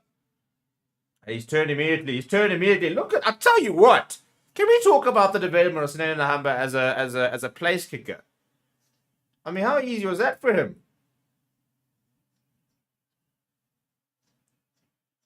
Wasn't the easiest option. I mean, it was about 10 meters from the inside left, and he's just hammered that over quite easily. Turned immediately. There we go. 10 points to 12. Bit of a comeback coming here from the home side. Things you love to see.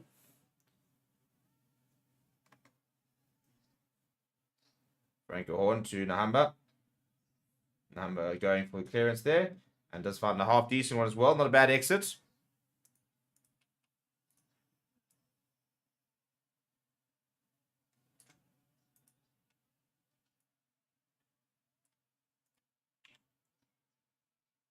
Right, Jan Kobler with ball in hand. Now the Bulls are the ones who haven't had possession for a while.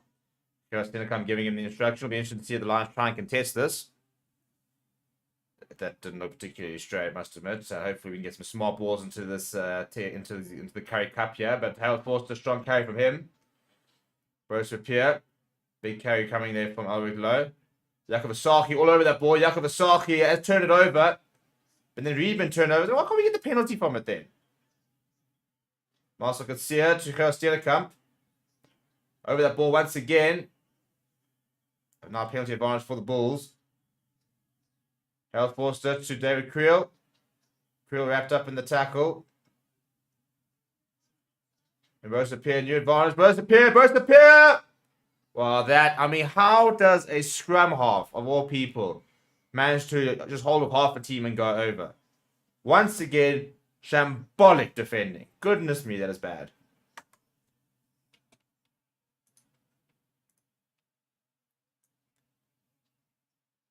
A really good win there from Jakub Asaki, and the ball comes loose. See, Chuchuka, dive on the ball, dive on the ball, dive on the ball. Now, Rose Pierre going around. Rainsberger, you've got to make that tackle. You have to make that tackle, mate. Come on. Come on, come on, come on, come on, come on. Got to be better than that. You cannot afford to slip tackles like that. It's going to be a high-scoring game, actually, because I think both teams are just like, meh, we don't need a tackle.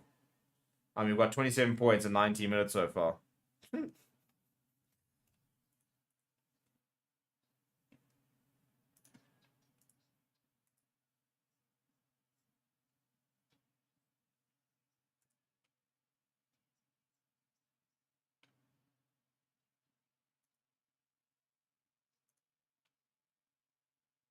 All right, 20 minutes, halfway through the first half, and it's been a pretty high-scoring half. I quite like the Lions to try and strike back. It would be quite nice for them to start tackling as well. You know, it is quite an important part of the game. Bit of a weird restart there, and Jan Klaassen gathering on the bounce there from Currie Cup. It's got a reasonable amount of time to find a clearance. Finds a pretty deep, pretty good clearance actually, and Lombard just not in the right position. I think he would have taken it quickly had he managed to get there.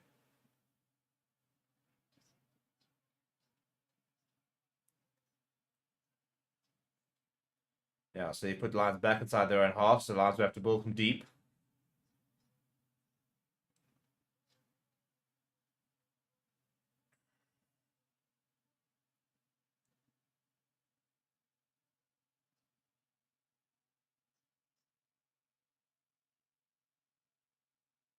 Yeah, good line out there from Ron Fencer. Ball's come loose there, and Jason Torres throwing that up to Nahamba, who's then just Oaks. It's like watching a bloody under 10 team. This is ridiculous. This is absolutely ridiculous what I'm seeing at the moment. Now Marcel got see a ball over the top. Rocky has some fury cutting back inside. Manny Russ goes to Ruan Nokia.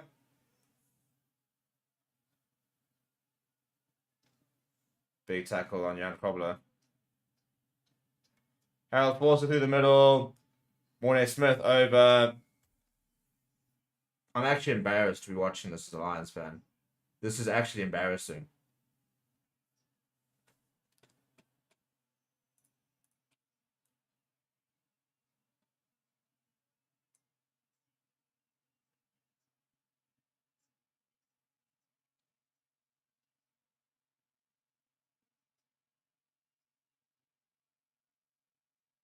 No pillar, no post. The post has actually been even taken up beyond the ruck.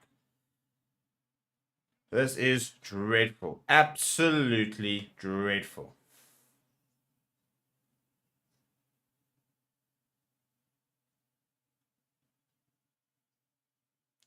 And Carson taking his time. Not sure what the holdup is here. 44 seconds left. As it says right next to the poles. I think he's just taking his time for the breather.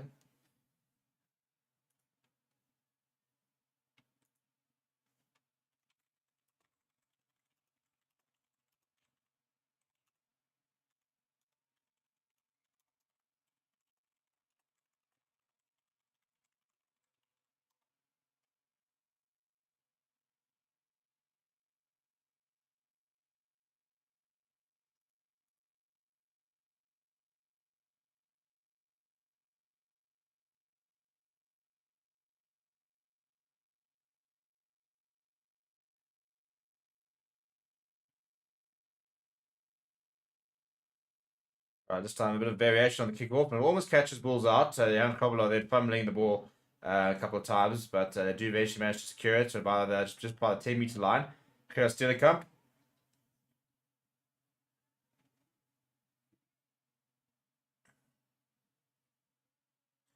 Ambrose appear taking quite his time. Hasn't gone particularly fast. It's going to be pretty contestable. Johnny Lombard, but it's bounced. And it's going to been pushed back towards the side of the Bulls. The Lions are just not really keen on looking to catch anything at the moment. Now Jan Klaassen spotting space out wide, but it's really well covered by Currie Cup. Currie Cup returns the favour down the right-hand side. Right, Jan Klaassen still not looking for touch. Baldwin Hansen goes inside to Johnny Lombard. Lombard looking to run. Ball to JC Pretorius. And the Lions eventually sort of setting up a ratchet spot along their 10-meter line. Rainsberger, that's a nice big carry as he runs over Ruan Okia, who sort of trips him up in the process. Lombard short to Ruan Fenter. That's a nice big carry. Sitting down Jan Goosen. Quick ball from the Humber. Baldwin Hansen, very isolated. That's still available for Nahamba. Goes to Ruan Fenter. Always quite a few men now who have to mark him. I think they're very wary of the threat that he does pose with ball in hand. Nahamba now, slow ball, going to the boot.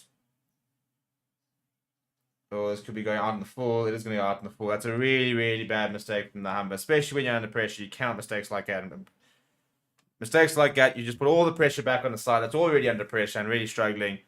And that's unacceptable. Really, as I said, there's far too many basic errors so far from the home side. Got to do better. Been some decent moments from the Lions when they had ball in hand, but then they've just sort of imploded at times. Defense has been abject.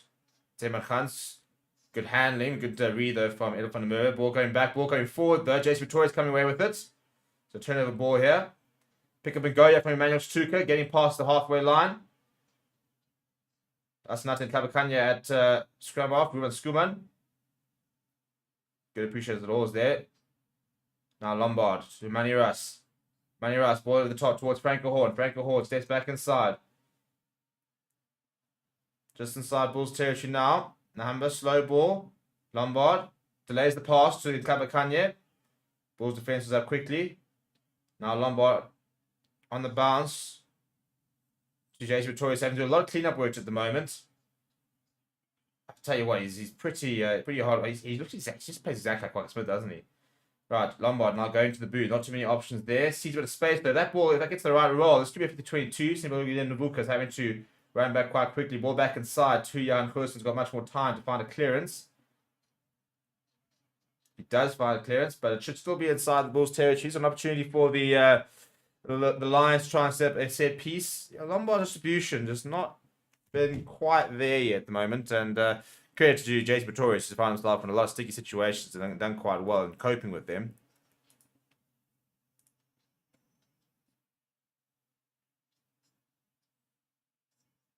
Yeah, so it wasn't the worst option from Lombard, and I think if he had just got about 2 meters left, it could have definitely found that 50-22.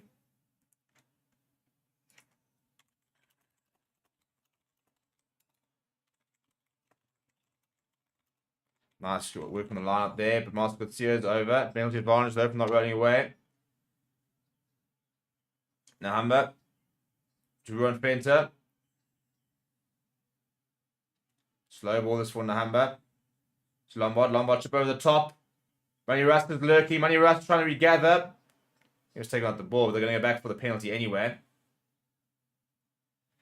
Right, we're going to have to go for touch here, lads. Can't exactly go for the 3 points, given the fact that we trail by 16 points and only 27 minutes gone. So we'll have to go for touch here.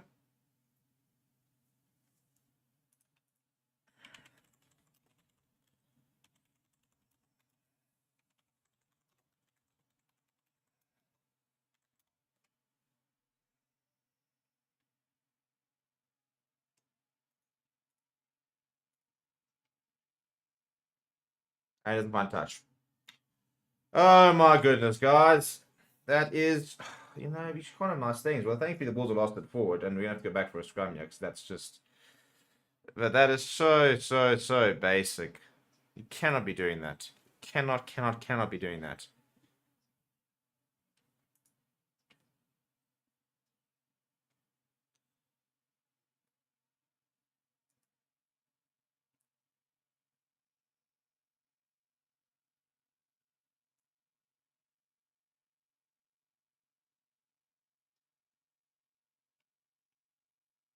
Alright, so it'll be a Lions scrum just outside the 22, so not a bad place to try and create something, but just the accuracy really lacking.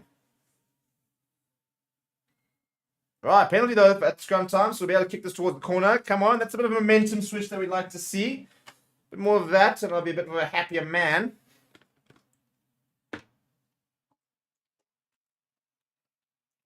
You're a happier man. He's getting some H2O into me.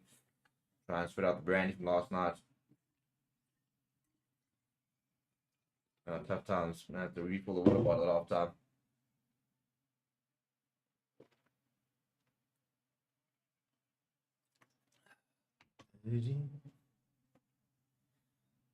Right, so we're inside the 22. Yakavasaki with ball in hand. Come on, lads. We need this. We really need this. And a bit of a stop and play here. As Watchalong wants to have a word with, I think it was Yakavasaki for not being on the mark.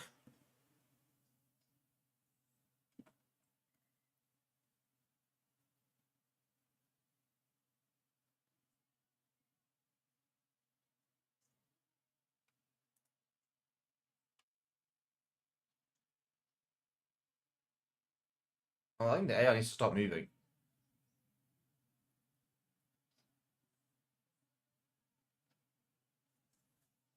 Vasaki's complaining there isn't a gap. It's a good take from Runfento. And then it's a pretty good early set here from the Maul.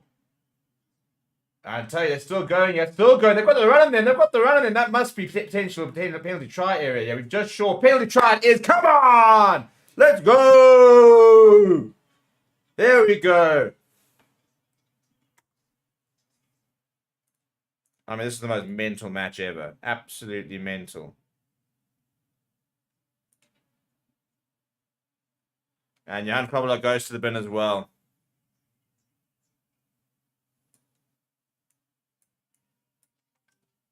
There we go. That could be a bit of a momentum shift here. Who would have thought that a Lions team had that kind of maul in them? I personally didn't. I didn't think we did. I'll take it, though. We'll take it all day.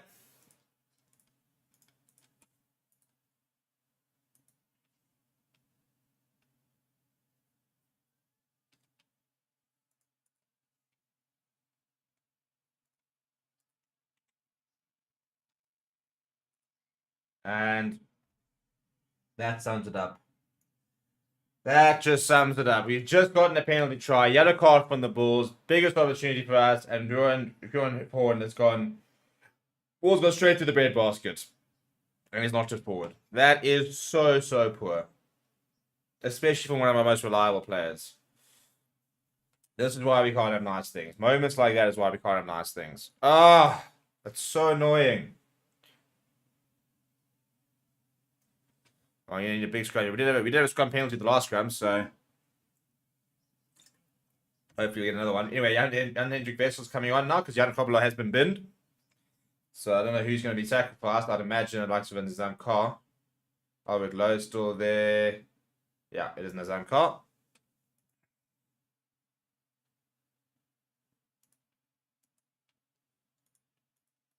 Right, test, big scrum, yeah. Big scrum, yeah.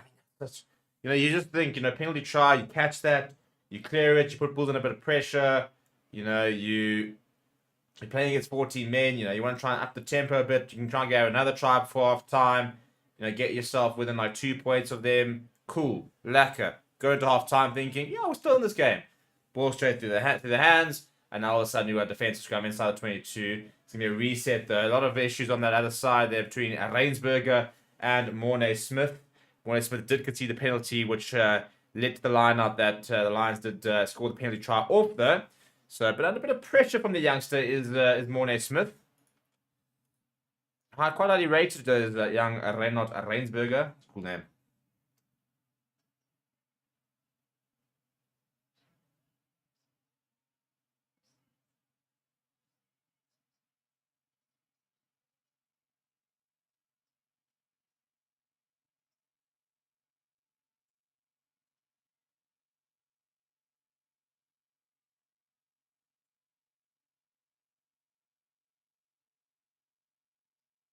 Pretty solid scrum.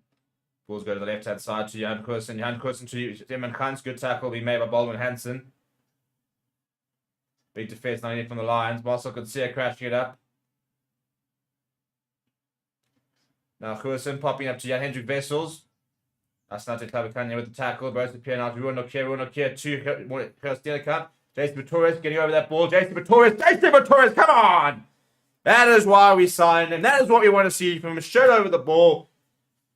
Wins the penalty. Big moment in the game, I think. Well, in the current situation anyway.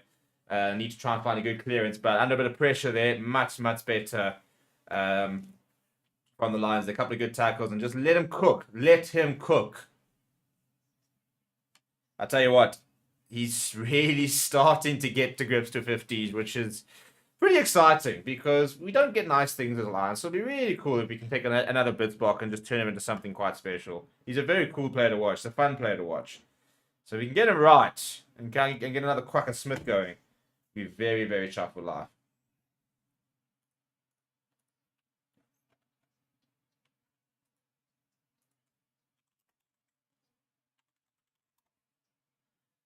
"25 years of age is AC Pretorius, so yeah, got a couple of years really to find his peak.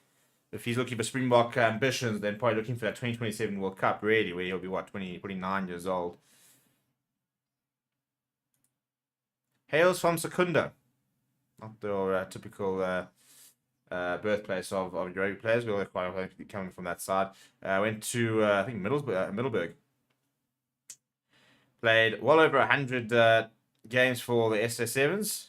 Well, tournaments I think it was. Has a Commonwealth gold. Good clearance there as well. Back into Bulls territory. There we go. Come on.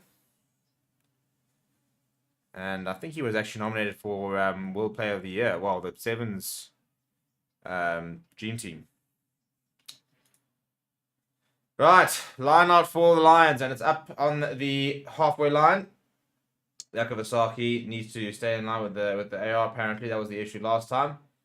We went Schoolman's a bit of a messy around, but well taken by Rainsberger. Goes it away to Johnny Lombard.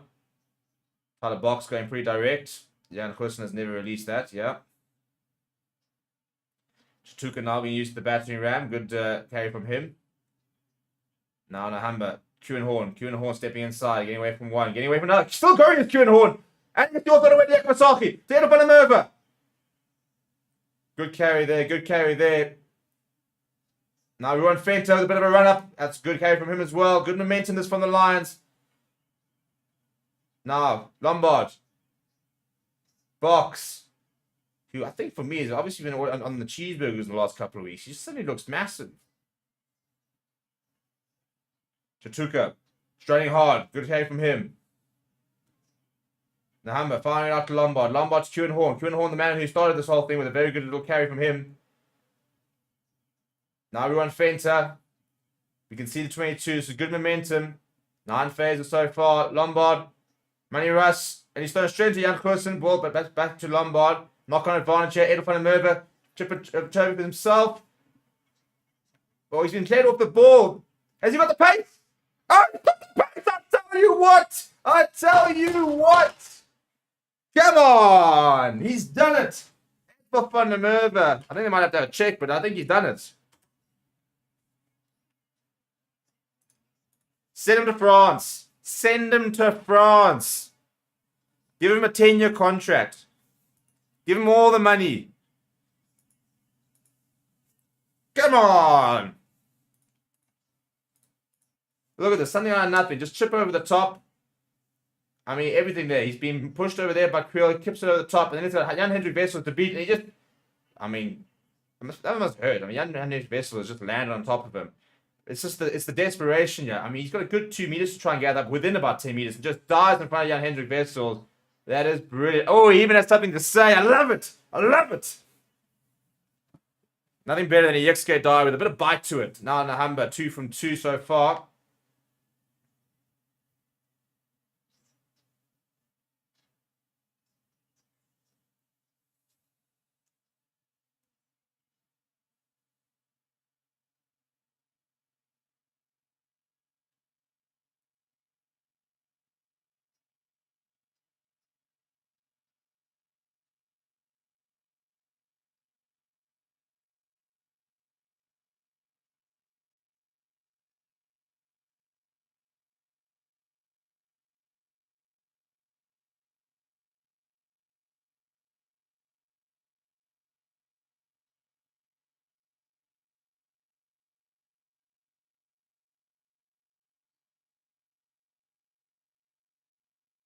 No. We're not going back and looking at this, Amy. He's already kicked the conversion. We've got 24 points to 6. None of this.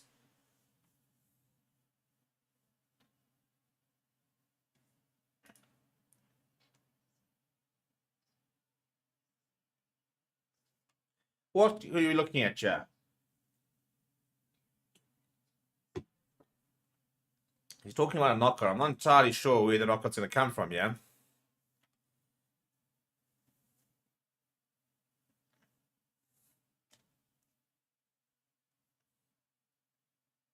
Okay, well, while we wait, there we go. What are we looking at, Jack?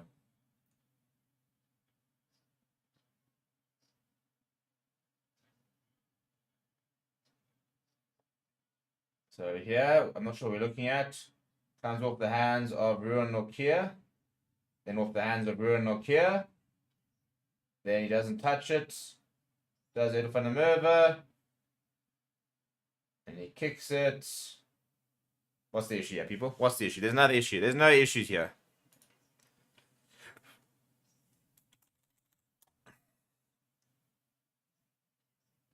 That's Nokia's hand. That's not Edel van der Merwe's hand. We're fine, you lads. We're fine.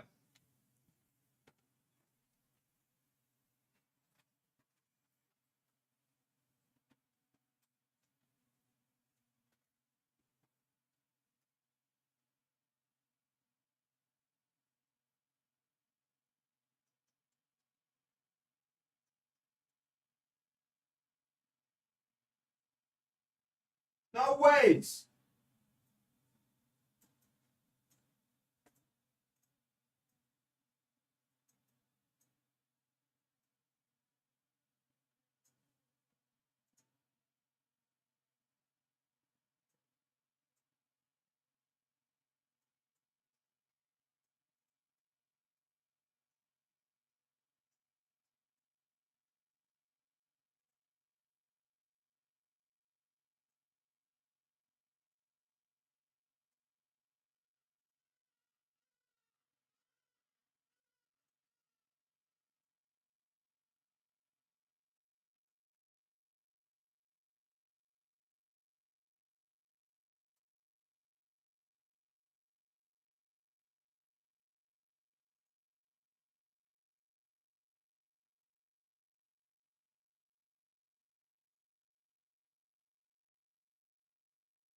Well, apparently they reckon that there was a hand in it from Edel van der Merwe, but I'm still must admit I'm not convinced. Apologies, I have to go and check that. But yeah, how the assistant has seen a hand there from Edel van der Merwe, I'm not convinced.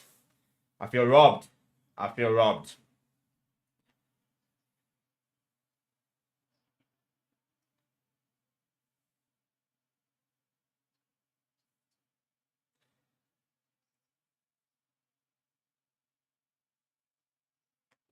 Tell you what, the scrum's the problem here for the Bulls.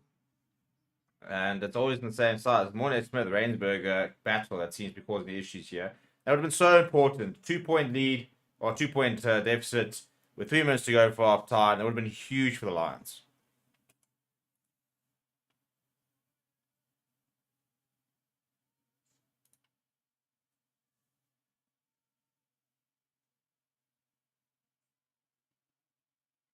And another penalty to the Lions. Come on, man. Come on. Tell you, Rainsberg has got Mornay Smith on lockdown. Yeah, you're being absolutely hammered by a youngster. How does that make you feel?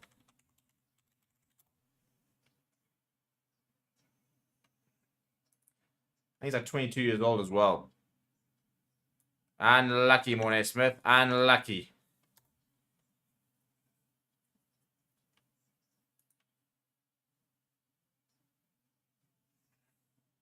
Yeah, you can just see crumbling under the pressure. Crumbling under the pressure. I once again am asking, when will we see? Lions taking the 3. I'm not convinced about this, to be perfectly honest. Which guys, we're trailing by 9 points. So yeah, 6 points. It's better than 9 points, but what a momentum here. It's 2 minutes to go. Got a man deficit. We just had a rolling more. We had a penalty try earlier. Do we not want to try that again? Is it not worth trying it again? I think so. I personally think so. But apparently I am not part of the majority that do. And as a result, that's not what's going to be happening. bit annoying. He has nailed the extra, so the deficit does go down to 6 points, which I suppose is better than nothing. Game on, though. It is game on. Pretty good game at the moment. That score is very incorrect. I'm not sure how BetRadar suddenly created 27 points, 26. I mean, I'll take it. But, yeah, that should hopefully sort itself out as soon as our data feed does update. The score is 20 points to 26. Hopefully that'll sort itself out. The timer is right. The score was just wrong there. So, yeah, I will give that half time to try and rectify it. If it doesn't rectify itself, then we will switch to a manual timer for the second half. So, the Lions, there are 10 seconds left in the half. And the Humber's going to lift this into the air. I would have done 2 more phases and kicked it out personally, because now the ball's going to have one last crack here. Jan Goosen shifts it out, and that's been knocked on by Harold Forster. And that should be... guys, how is it not a knock-on? Am I missing something here? Oh, it's a bit of a half tackle. Oh, look, Tech is in there. Ball's been kicked back to Marcel Garcia, and David Creel says, bugger this, stop stuffing around. We're going to kick this out.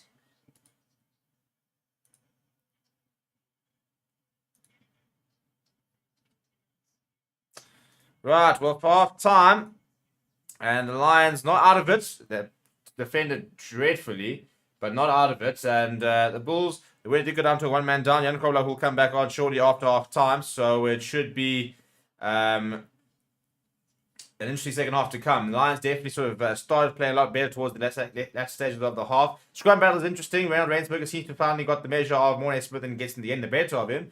The lineouts have been pretty sloppy for the Lions, and generally the defense hasn't been great. But the Bulls actually probably had a bit of pressure in the last 10 minutes. So a big half to come. We'll see you guys very soon. We'll see you guys in about 10 minutes. Until then, enjoy a bit of a segment from our fan forum on Thursday. And we'll see you guys in a few minutes. Going live. And we are live. Hello, everybody. And welcome to your favorite rugby Thursday night 7 o'clock show. I feel like that's pretty fair. I mean, maybe there's another one out there, but we'll just assume it. If you're watching this, to be fair, it must be your favorite one because you're not watching the other one. I'm about to say your only Thursday night rugby show. The best Thursday night 7 o'clock rugby show. The Rugby Fan Forum. And I'm joined as usual by the usual suspects, Mr. Reza the Rumbler, as he is now going to, as he's now preferred to be called. So very quickly, I think Reza will just shout out the new Instagram, eh? So Reza the Rumbler on IG, eh?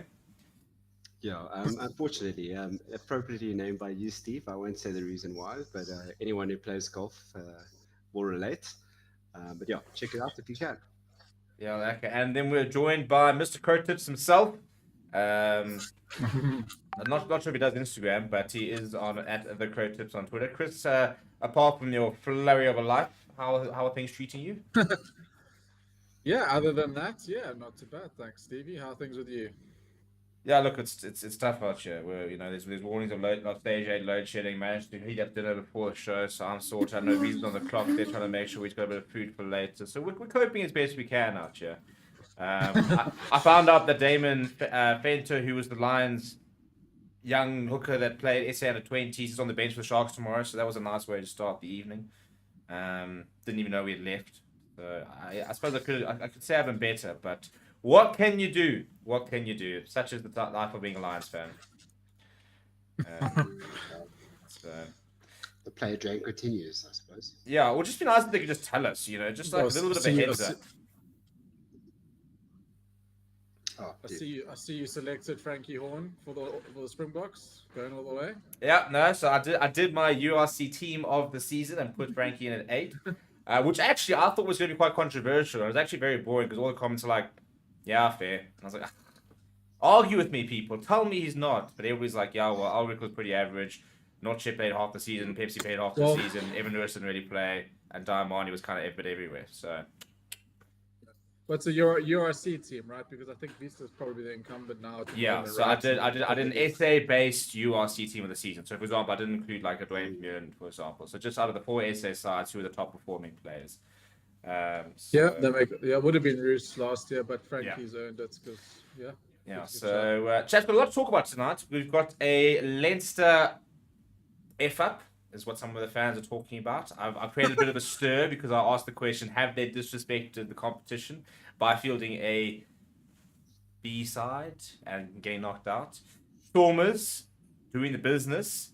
Leinster could be, however, Champions Cup winners a week after their stuff up, so maybe they could be making amends. We can talk about the pros and cons of that. We've got Cheslin Kolbe chasing yet another trophy in his career. I was actually looking, that guy's basically almost won everything, bar like Super Rugby. It's like won everything he could have.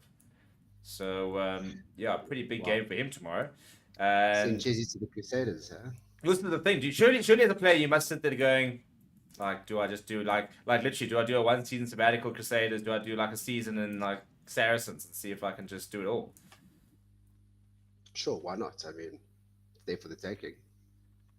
So yeah, we'll see how he does tomorrow. And then we've got a bit of Springbok news because they are back in training. And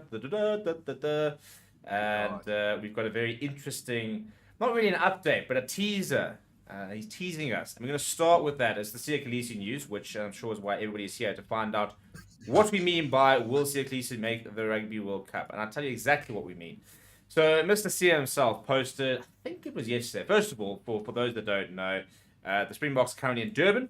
They are having their first alignment camp of the post kind of semi-post club season. Basically, everybody whose seasons come to an end are down there. So it's the Japanese players who are finished. It's the URC players who are finished. I don't think no Premiership players are down there, and no top 14 players, because that hasn't finished yet. So yeah, it's kind of the usual suspects. The interesting inclusions were Grant Williams and Marco van Staden, who continue to sort of be involved in the group. And then because it's an alignment camp and there are, I think, only about 2 or 3 on-field stations and quite a few off-field stations, those who are currently not available for selection are also there, Kolisi being one of them. Now, the good news is we did see him jumping off a bus quite casually and sort of walked off. But he posted yesterday a video of himself cycling. No bandages or support or whatever like that, with the caption day 17. Now it's difficult to really read into it, but one wouldn't imagine if you're on a 6 to 8, 9 month recovery, I don't think you'd be posting day 17 as if it's that far down the line. So this is now beg the question, is he going to be available? And what was quite interesting is they actually released a press release 2 weeks ago, very short press release, just saying that he had undergone surgery, that it was successful, the surgeon was happy. They're not going to put a return date on it, and they'll issue an update in due course. So basically, they've done absolutely everything to not rule him out of the World Cup yet officially, and now he's gone and taken to Instagram and said day 17. Does this mean that, as far as he is concerned, come France, come September, October, he is leading the buggers out for a title defense? Whoa. Well, are we heading for another Gary Teichmann 99 year? Are we? I think. Here we go. Busted captain. We want to take him all the way. Sentimental there, because obviously Teichmann took us through that world record run. Bobby was in the wings. Don't know who's nipping. Is it with Faribi? Do you think Faribi starts? No, I think for me that's the biggest reason why I don't think it's the same situation, because I wouldn't say that. I mean, we've got good loose forwards, but I wouldn't say that we've got like this one player who's just like so good we can't leave out, and it would be like almost unfair to play him ahead of him. I mean, he has been playing some of his best rugby of his career over the last couple of years. Yeah, but if you do an injury and you don't play, I mean, I'm never comfortable when these players get injured and they have to ease their way back. And some players can have done it, but I don't. He's carried so much workload over the last couple of years. I just don't want to see Kolisi be forced in and not be at the level that he's been playing. That will be terrible. And if we do lose, how is he going to feel? This is a tricky one for Rassie to work and Jacques to work through, I think. Yeah, I think as professionals though, he wants to be there, right? So I'm not going to read too much into his post, but I mean it is amazing that he's cycling at day 17, and then exactly. Doesn't seem to be much support there. So from that perspective, I really do think that he could be ready. He could be in a playable state. Whether it's a good idea for him on a personal level, it remains to be seen. And yeah, I worry about it. I worry about all these guys. Like you said, they're going to come back and you're never quite sure where they're at. Do we have a do? Is there a date now? We don't have a date because there is still plenty of time. I guess there is. If he is feeling good, we don't know how his body's feeling. I mean, if he gets 2 games in or 3 games in before the World Cup and then just eases through the pools, well, it's not exactly easy pool, but you know what I mean. Like he could be back to where we want him or expect him to be by quarterfinals if we're there. Yeah, I think the biggest Yeah, frustration is the lack. Is we haven't really been told exactly what needed to be happening. Look, obviously he didn't have to have an ACL, because that you'd know with that kind of situation. So there were apparently a bit of meniscus issues and stuff like that, and they were very much looking for a non-surgical route. But I think a lot of the stories that came out about what he had to have and what surgery was to have were quite far from the truth. Somebody I know is got his sort of ear quite close to the ground was saying that a lot of the stories were quite far off the mark in regards to what he actually had to have done. So we don't really know exactly what he had done and with it, therefore, what the recovery time is. But I suppose it's at this stage, we're sitting in May, you've got June, July. So July Rugby Championship. If he can be on the field by August, it means he could get in 3 games before the World Cup. Yeah. If he's feeling good and he's back on the field in August, then I think we're okay. I think it's going to be okay. And then maybe he doesn't play 80 minutes or 70 minutes. Maybe he manage him through it and then power run through the last games that we have to win if you want to win the World Cup again. yeah. Yeah, look, I don't want to put my finger on anything. I'm going to say I hope he gets back. I hope he goes so in the best of health and the form. I think that C is one of those players who's shown himself. He can be in bad form domestically, and not to say that he is, but he can be in bad form domestically and still show up for the box. I really do believe that. I don't think he ever has a terrible game. He's not capable of that anymore. He's elevated himself to the level where when he puts in a 6 out of 10, we're sitting there going, "Oh, damn, that was a bad game for him." But the reality is that it's still half Yeah. decent. We can guarantee that he's not going to give us a shocker. So from that perspective, I like to see him on the field. But yeah, He's been incredible. I remember I moved to the UK 10 years ago, 2012, and I remember I just arrived. It was May. Stormers were playing the Bulls, and Kolisi was playing for the Stormers, and he played a blinder, a man of the match, and that was 10 years ago. And I was thinking back then, like that was him at his peak. That's Kolisi having a good game, and look where he's got to 10 years. He's at a remarkable. Right, and kickoff is going to happen shortly here. Lions trailing by 6 points. And not out of it by any means. I do think it's quite important that we score first, though. I think Jan Kovalov probably had maybe 1 or 2 minutes left on that yellow card. So, yeah, I think if Lions can go and score first, then I think we could be on here. Bulls score first, but I think it becomes a very hard ask, a tough ask for the Lions. But yeah, at the end of the day, control the controllables. You know what we need to do. So go off and just go do it. Just go win a game. Go keep ourselves in the Currie Cup mix here. 2 tries have been scored here, though. So, I mean, ideally, we need to get a bonus point today. As I said, obviously win the game first. But a bonus point win for the Lions would take us up to 29 points. And that would be 2 points behind Western Province. As they're kind of really getting almost left behind a little bit by that top 4. So the 4th position is the one that's really sort of up for grabs. So if we can get to 29 points, we'll be just behind Western Province. It means if we were to beat Western Province, for example, we could overtake them. If the Bull also means that if the Bulls lose today, for example, they'll suddenly be 9 points behind. Well, I think they've already scored a bonus point try. So yeah, so they've got 23 points. So they go about 8 points behind that 4th spot. Anyway, Kuhnhorn with the restart going down the left-hand side. Baldwin Hansen is giving chase.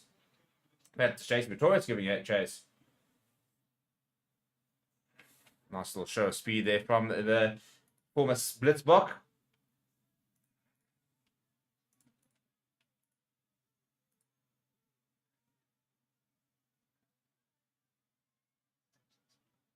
And Bulls do find touch halfway between the 22 and the 10.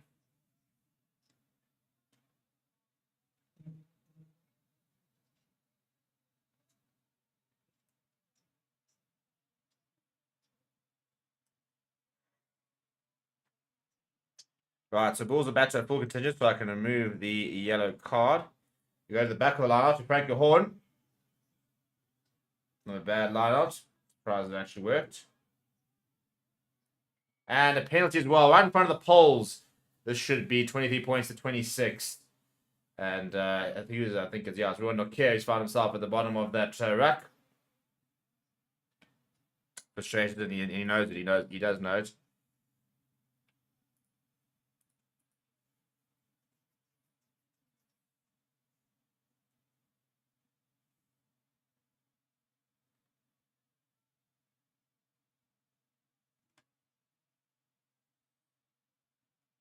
Ruan Nokia just finding himself at the bottom of the rack, and title box being cleverly just holding him in there so that he can't run away. So the Lions have gone to the corner here.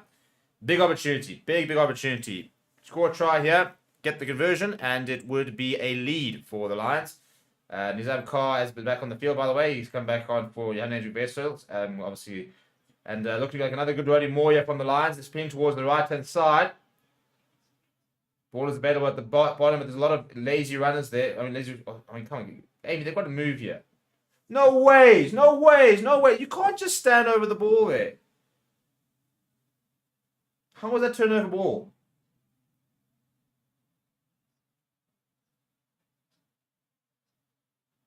That's really annoying. The ball was there, but there's like 4 or 5 Bulls players all just standing in the way, so Nahamuk actually can't get there.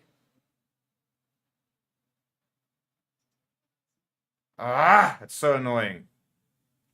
It's so big if we had scored there.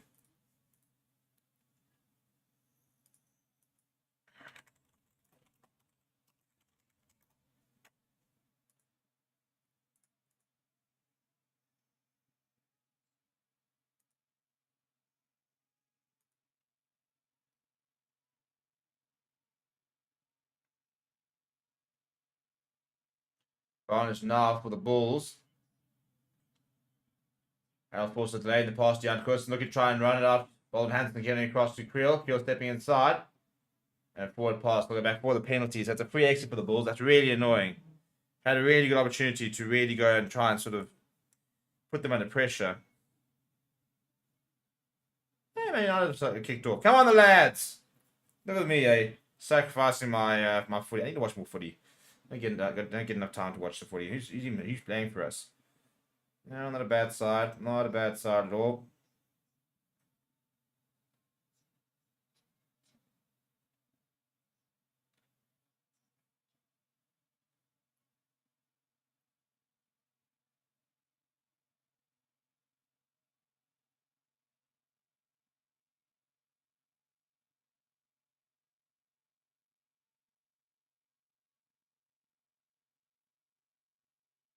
Good line out there from the Bulls.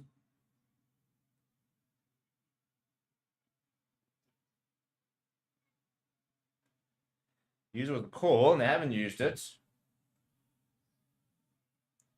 Pretty sure I heard he use a call.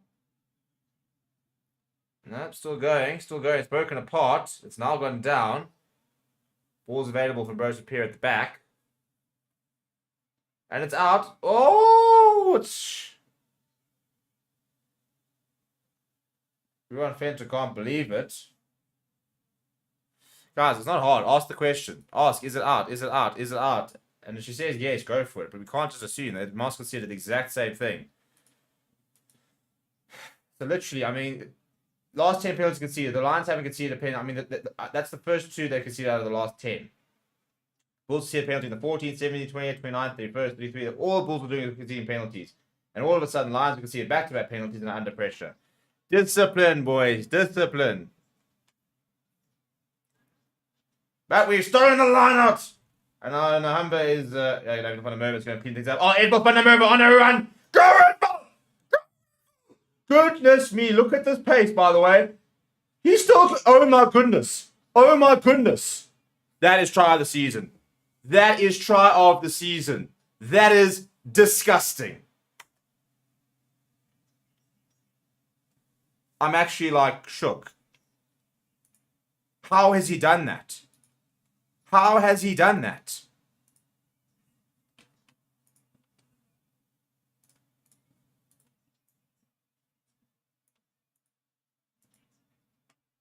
Woo!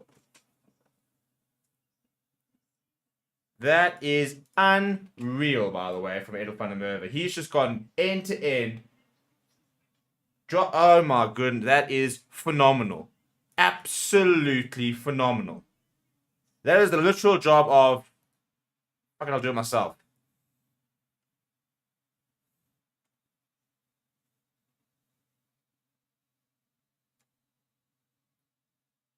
I'm actually a little lost for words about how good that was. I mean, literally, Lions win the line out. Edwin van der Merwe picks it up and bang, goes straight through the gap. The field just opens up in front of him. He rounds about 2 or 3 players. Ambrose appears eventually there. He just drops his left shoulder, runs into him, and carries him over the line. That is absolutely sensational.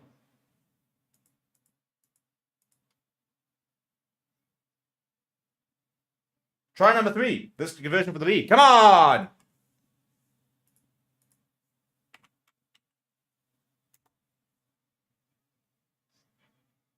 Now it's going to slid off to the left, so it'll still be a 1-point game. But Edwin van der Merwe, take a bow, because that was absolutely ridiculous. Bang, 1, 2.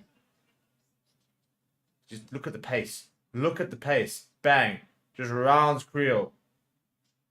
And then carries Ambrose Pierre over the line. That is absolutely ridiculous. Frankie Horn under the restart there.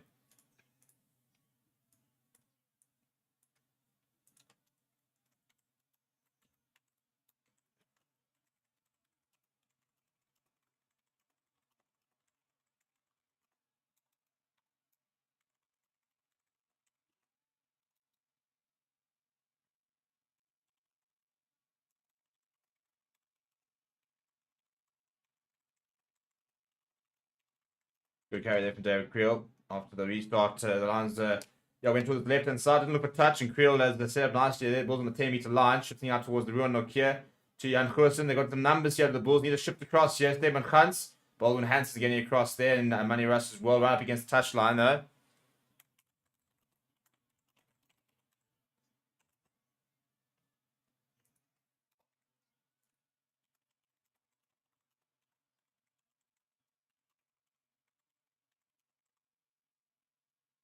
Good continuity for the Bulls here. Hell, of course, looking for some gaps.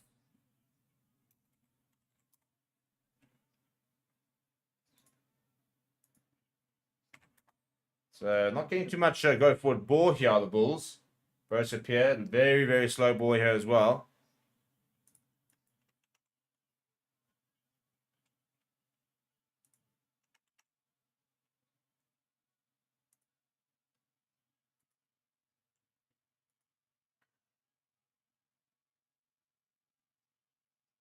Burst Pierre, Jan Goosen firing into Marcel Gutierrez.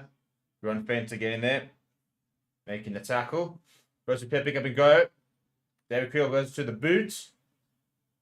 And Kieran Horns knocked it on again. Kieran.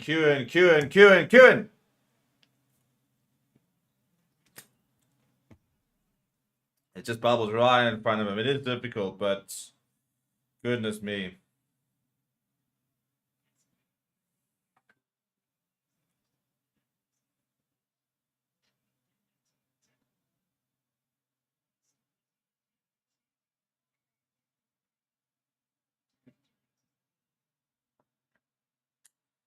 We love putting ourselves under pressure, don't we?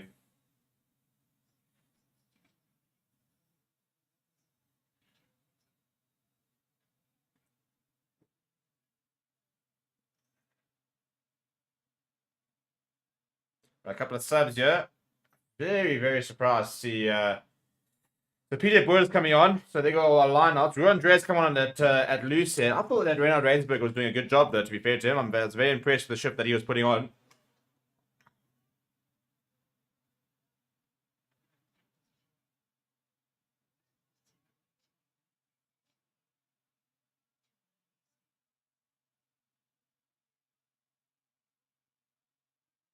Come back on, here we go, scrum. Needs a big scrum, yeah.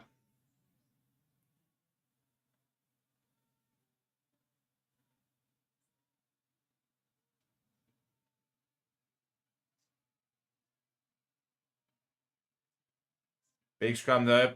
Albert Lowe's come tearing off the back of it. Go for a boy for the Bulls. Marcel Gutierrez. Big defense needed for the Lions. Prepare goes to Jan Kwabola. They're within 5. They're now calling to the left-hand side. Person with the ball at the back. Oh, it's been left behind by Marco Jansen van Vuren, who's fumbled. There must be a knock on there, and there is. And there is.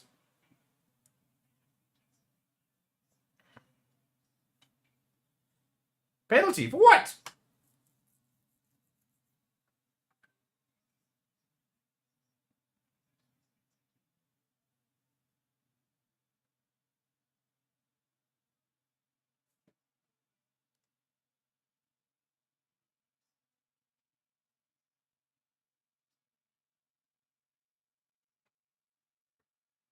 Dear.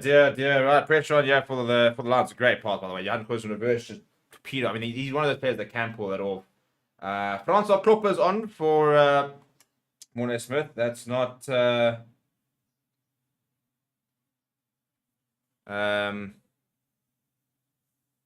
had a tough day on Morne Smith. Ruan Mark also making way.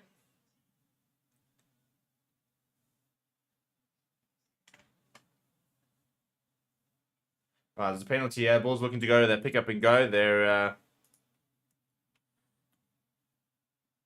Ruan Fenter receiving some treatment. Please don't be injured. Like of all the players, we really need him. Dear.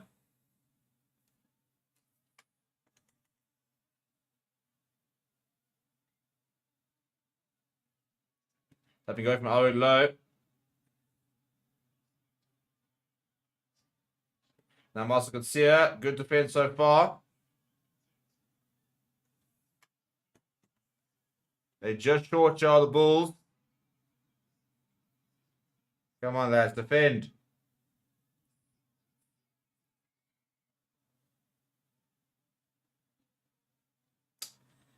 That's annoying. That's very, very annoying. They've gone over. Marcel Coetzee. That's annoying. Bulls back in the lead. Well, actually, they're always in the lead, I suppose. But yeah, Bulls back with the momentum.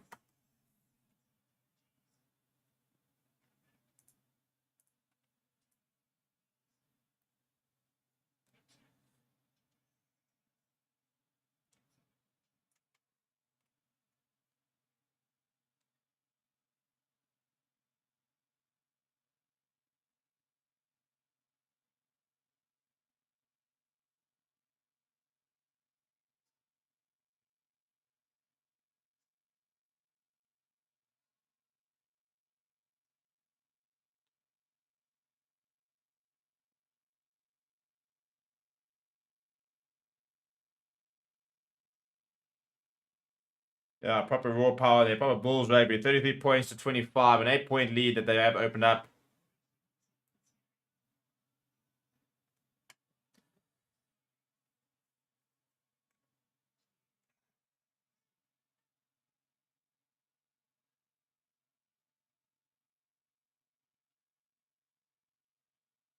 From the restart, looking for a good touch finder. They do find a good touch finder.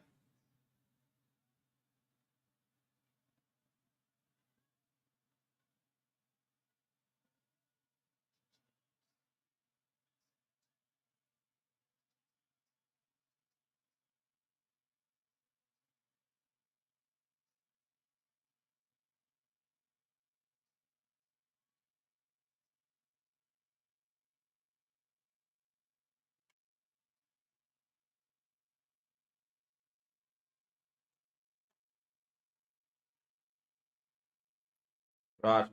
Short there for box. Lombard, that's a dreadful pass. Just been straight to Marco Jansen van Vuren. He's actually not played particularly well with Lombard. Thankfully, the Bulls have knocked it on. Ball back to Edel van der Merwe. Now to Emmanuel Tuka. What can we conjure up here? To tie the box, who's just decided to bloody... Should we go back for the first knockout back and ruin Nokia's? Why are we so bad?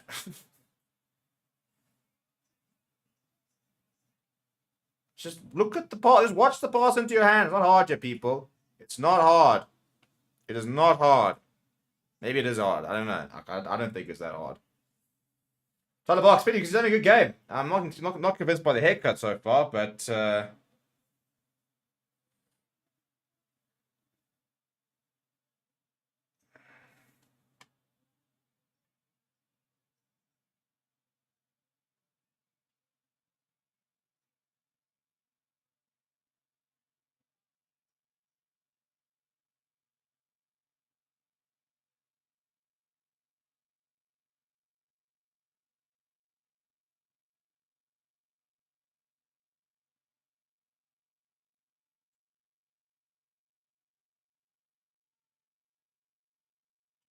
All right, big scrum, your lads. Big scrum, your lads. And then have another reset.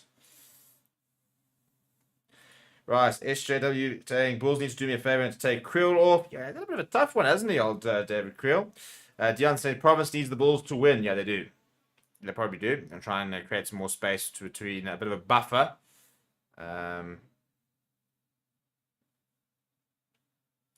But we're not about that. I'm all about the Lions going and doing the business here, and getting involved and winning, getting ourselves into Currie Cup playoffs.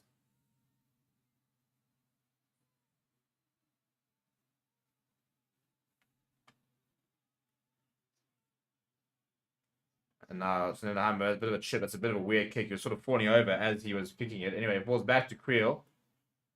Creel's at hammers downfield. Can't find touch. And it will be Nahamba who's back in the pocket there. No, it's actually Lombard. Lombard returns the favor. Now Jan Goosen sees a bit of space on the right-hand side. On the bounce to Kewan Horn. Kewan Horn wants to run. Steps inside. Still goes Kewan Horn. Good tackle from Zebman Khans, but he's inside Bulls territory. Nahamba now to Ruben Skuman.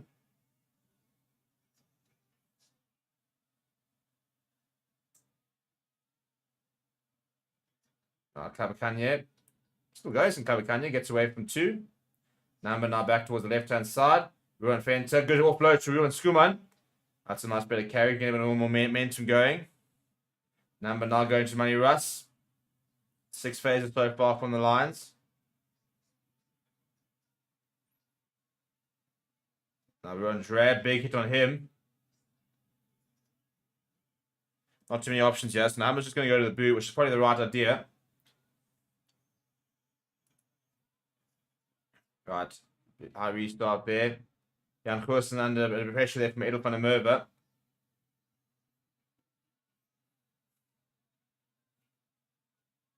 Now Jan Krobler, pick up and go. Big tackle coming from Asnat and Kabakanye. 56 minutes gone so far. 8 points the deficit for the Lions. Need to try and get the ball in hand here.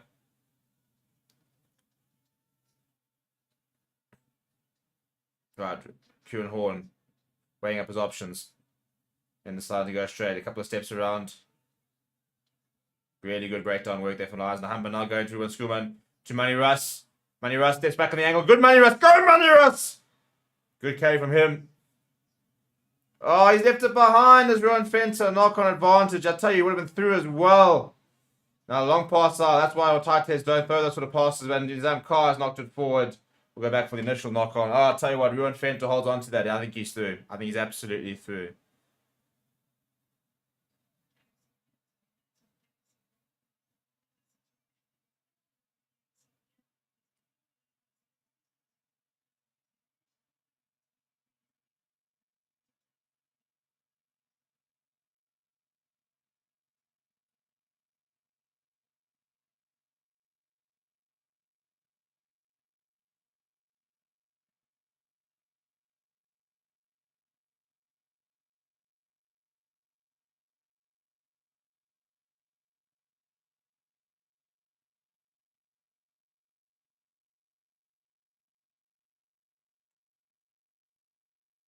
Oh, goodness. You just had so many, like, half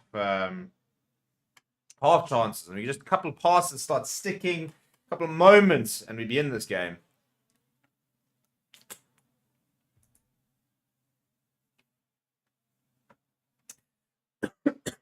Yeah, we'll be doing the Leinster match. So that stream is actually already going. So after this game, that'll direct you immediately over to Leinster versus La Rochelle. So we will be live for that one later. So hopefully you guys will come and join me there. Please do, because we've never really had a massive watch along for a non-South African club side. So I'm hoping this will be our biggest one. But I need you guys to come and hang out with me. You know, don't leave me being lonely and watching the match by myself, because it sucks. Come jump in the comments and let's go see who the best team in Europe is. Morning van den Berg onto the park, by the way. Harold Forster. Morning van den Berg bringing him down. Bulls back in their own half. Now Bosa Pierre going to the boot. Edel van der Merwe gets up. It's a big tackle on him, but he does really well to take that. Now Lions need to secure this ball. Morning van den Berg does. Eventually, pop it up to Ruben Skuman. I tell you what, Edwin van der Merwe could be very much in the running for man of the match. He's done nothing wrong today. Absolutely nothing wrong. Send him to France. Send him to France. All right, Monica van den Berg. Deep to Jan Goosen. Jan Goosen going to the left, going to Creel. Getting the offload away to Marco Jans van Vuren. The ball's come loose though. Box giving away to Bolden Hansen. Now, we haven't really seen much of him with ball in hand, and he's chipped it over the top and found touch. Yeah, territory-wise, it's fine, but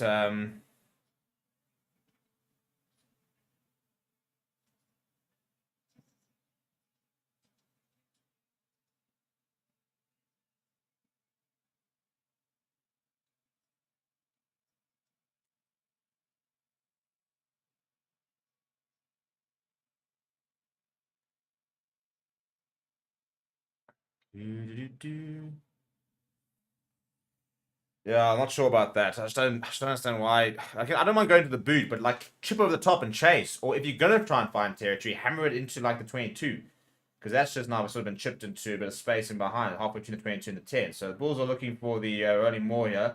Lions have defended it pretty well so far. They are trying to splinter it, all the Bulls. And it's all sort of coming across. Then Jan Krobler runs it. Managed to the one that makes the tackle, yeah. Bosa Pierre fires it out towards Jan Goosen. Goosen pretty flat to Creel.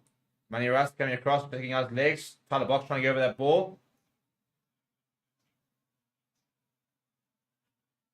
Francois Klopper, the big tight head, carrying into contact. Ball's still pretty deep inside their own half.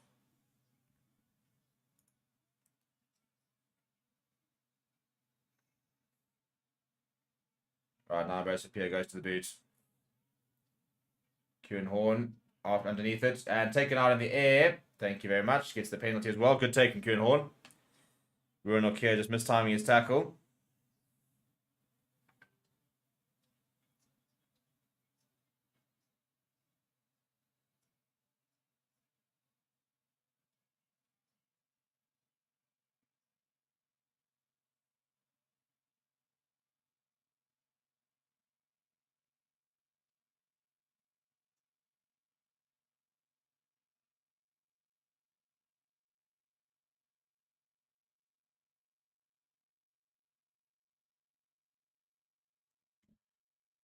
Right, come on, lads. 20 minutes to go. 8 points. Can we stage a bit of a comeback here?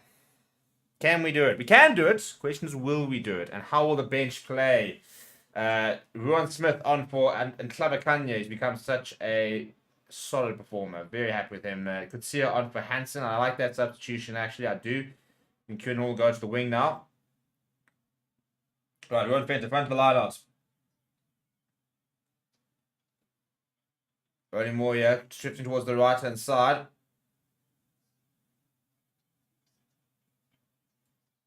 I'm not convinced that's through the middle. It should for me, see a penalty advantage here. No. I'm sorry. There were two Bulls players that came right around the side and never moved. That frustrates me to no end. They've done it all game. They've even been penalised for doing it. Explain to me why they were penalised earlier and not there. I don't understand that.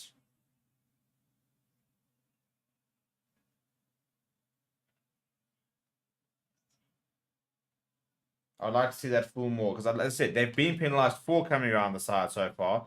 What was the difference there? How was that fine? I need to know. These are questions that need answering.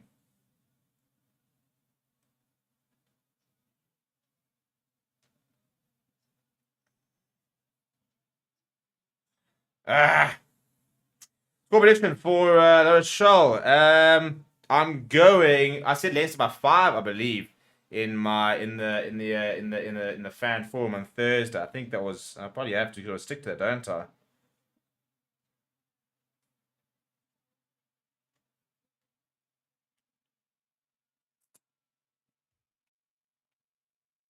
Reset here, 19 minutes. Come on, lads. Make my day.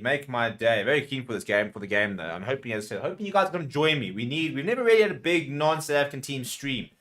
So let's make a bit of history tonight. Let's try and get like a 10K stream. Let's try and get like 1,000 people into the... That's not going to happen, 1,000 people. But let's try and get at least like 300-400 people watching later, shall we? Spread it around. Say it to your mates. You know, let's try and see if we can get something happening. I mean, I would love, absolutely love to go and find 44 new subscribers, get 25,000 subscribers today. That would be absolutely brilliant. Versus Pierre put a bit of pressure. Navuka as well. Eventually goes into contact. Ball's still way but into the 22.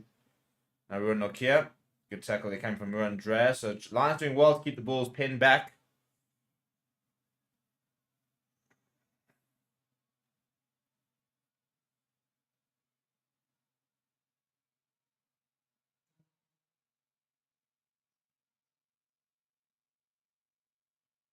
Right, now Rosa Pierre looks for touch. It's a pretty decent touch finder, but it's not out the half. So Lions have a nice opportunity here. Come on, lads. One try, and all of a sudden we'll have the bonus point, and then it's just about getting the win. We're still in this game, lads. We're still in this game. Come on. One try, and we're 1 point away.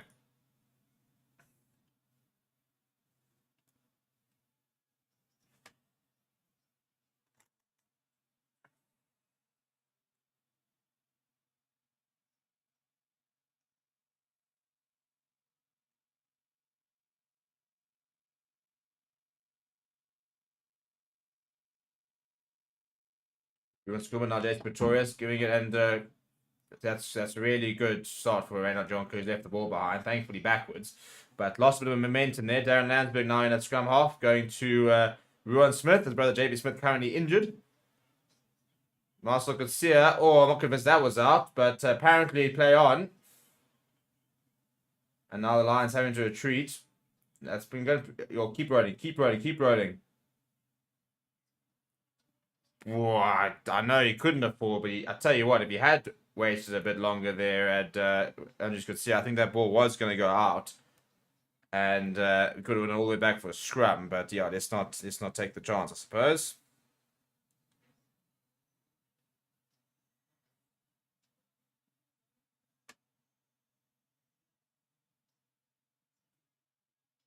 Right, Andrews could see has slipped with the restart, so that's gone straight down the middle of Stefan Khan's throat.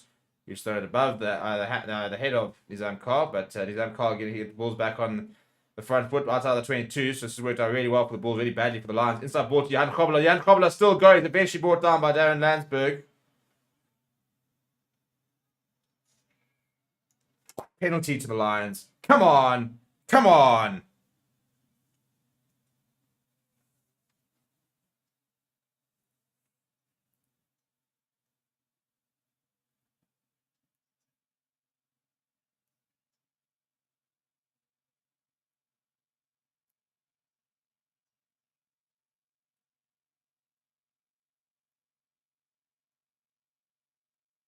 Right, come on, lads. Get ourselves back into the right positions. Score a try, find a penalty, win the game. Who we play next week? Who are we playing next week? We've got to still play the Griffins again. So, you don't want to say it's a guaranteed win, but... we've got Western Province next week. See, if we got back-to-back wins, we'd be in the top 4, fun fact. So this is pretty important if we were to win today. If we don't win today, that's pretty much the Currie Cup chance is gone. Right, anyway, quickly taken there. Ruan Smith into the gap. Love to see it. Love to see it. He's never even had his hands on the ball! Amy, no! No, Amy, I'm sorry. I'm sorry. He never even had hands on the ball.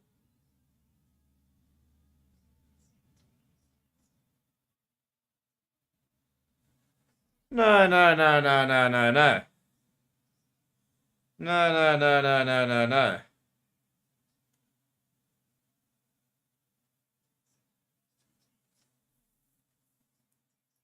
See, when he first has a go here, see, he's not even holding on the ball. He's holding on to the player, and then he has a second go, and he's still not got the ball.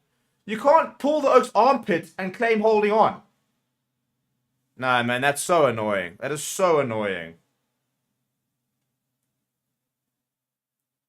He didn't have hands on the ball. You can't... He literally grabbed his armpit. Now this is going to be a penalty. This is going to be the game almost gone here. Because this is not going to be 11-point leads. This is going to need 2 converted tries. Assuming Curson does nail it. Which he doesn't. But that was not a good call.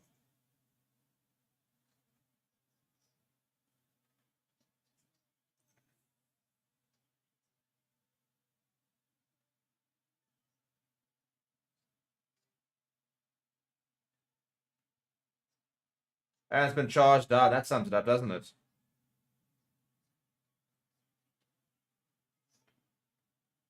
I mean, Lombard's it's 22. It's just been charged down. I mean, goodness me. We need Jordan Henderson back. This guy's so short of confidence. I mean, he kicked him to the face down. Probably. Anybody checked to see he was okay. That is dreadful. That is absolutely dreadful.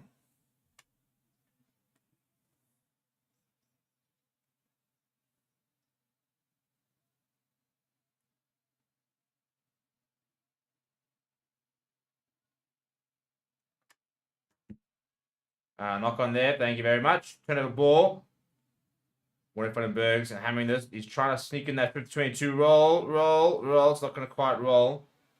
But Jan Christen all the way back. Gives it into David Creel. Does find a clearance, but it'll be a line inside Bulls territory. Very intelligent kick there from Warren van den Berg. Just took a little bit of extra time. Literally took a half a second more and tried to find that torpedo, and he fired it over. 15 handling errors from the lines. That is dreadful. Dreadful. That, for me, has been a big difference. The skill set by the Bulls have been much better today. They've handled it better. They've just generally made fewer mistakes. They haven't conceded a lot of penalties, plenty of penalties. They've definitely their discipline today has not been great, but they just haven't conceded the same amount of errors as the Lions have. PJ Butcher to Frank Horn.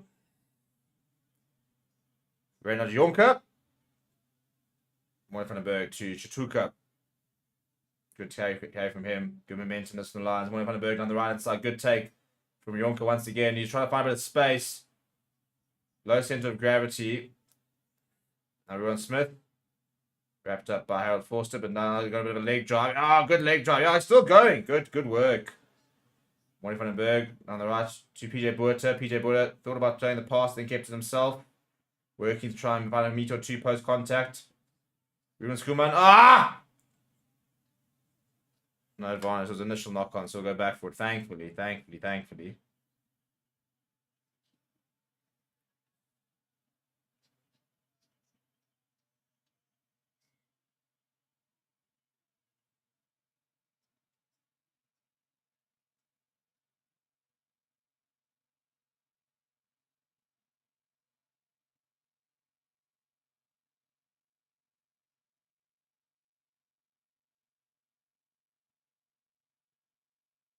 Right, Warren van den Berg. The penalty for the Lions, so looking to find touch there. Does find touch inside the 22. Come on, lads. Still in this. We're still in this.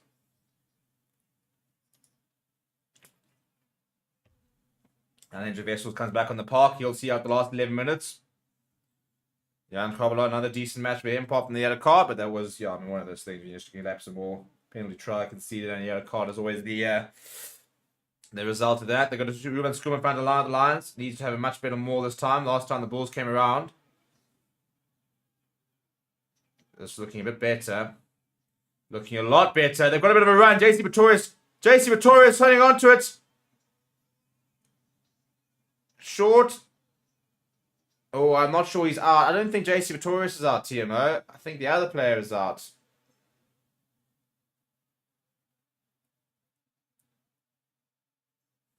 Oh, that was close.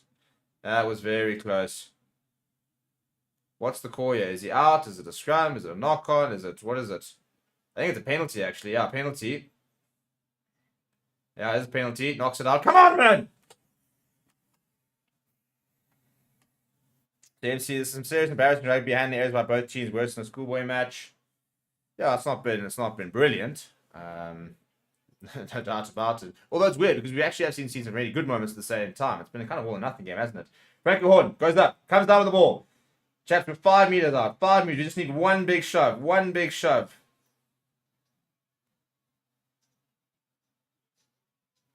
Use it as the call. Warren van den Berg trying to get that ball out. Does get the ball. He wants to go down the blind side. Gets away from Jan Andrew Vessels. Gets away to Edel van der Merwe. We can't see anything, but I think he's over. He is over. Come on! There we go. Edel van der Merwe with the brace. Game back on. 10 minutes to go. You got things you love to see.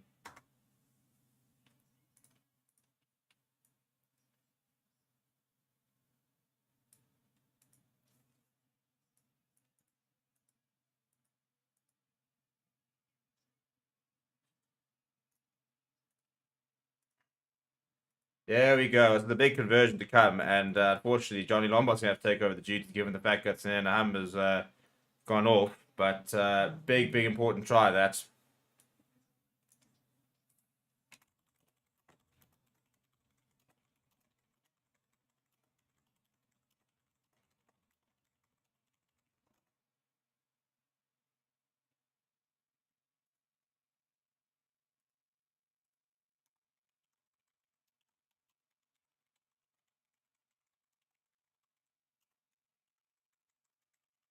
Important kick. Well, when we needed him the most, he's done it. He has nailed it. 1 point game. A 1 point game. Just a penalty and we'll win here, lads.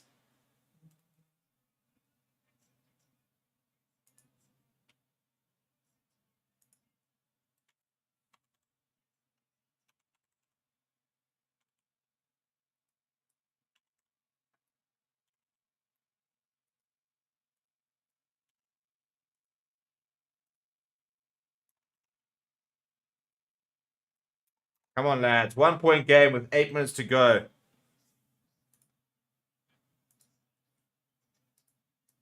A penalty is all we need. It's all we need. Well, I'll take my hats up to Johnny Lombard, who has not had the best of games. I talked about the fact that he's low a bit of confidence, and he's just stepped up, and he's absolutely nailed that conversion from right up against the touchline to make it a 1 point game. Pressure here, last 7 minutes here. The Bulls have got the line out. They're inside Lions territory, but this is going to be a hell of a finish here.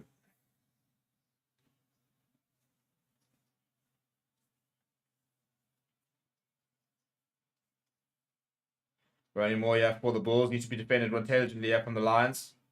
They present it. Keegan Johannes goes to Harold Forster, first receiver. Tackle coming. JC Pretorius all over that ball. Oh, he was not part of the tackle, though.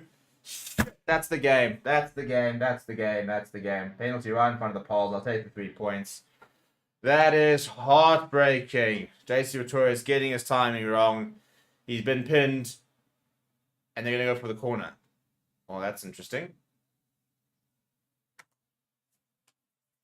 That's interesting.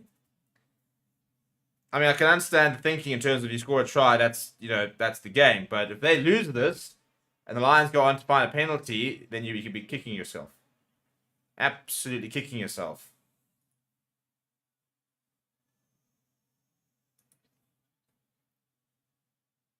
Right, we're not here. Bulls looking for the fight. Well, two things. They're looking for the try and looking to try and also run down the clock. That's probably equally as important. Lance over, the backline comes to join them. Keegan Johannes needs to take this ball out. It's not coming out though. I think someone's got their hands on the ball. Turnover ball, come on! Come on! Make them pay, lads. Make them pay.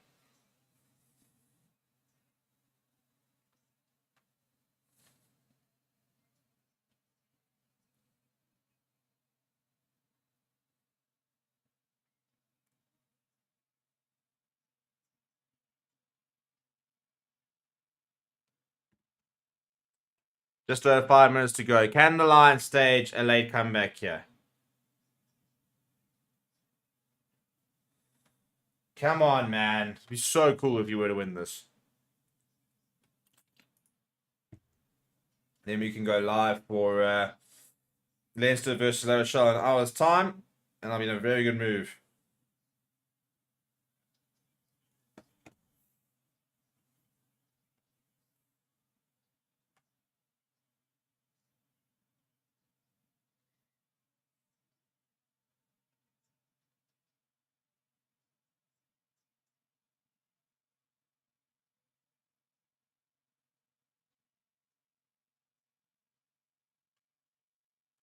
Yeesh. This is very nerve-wracking. Like, and I don't do nerves particularly well. I don't do all this tight finish and stuff like that. Can we just go and just give it to anyone a moment for the hat trick?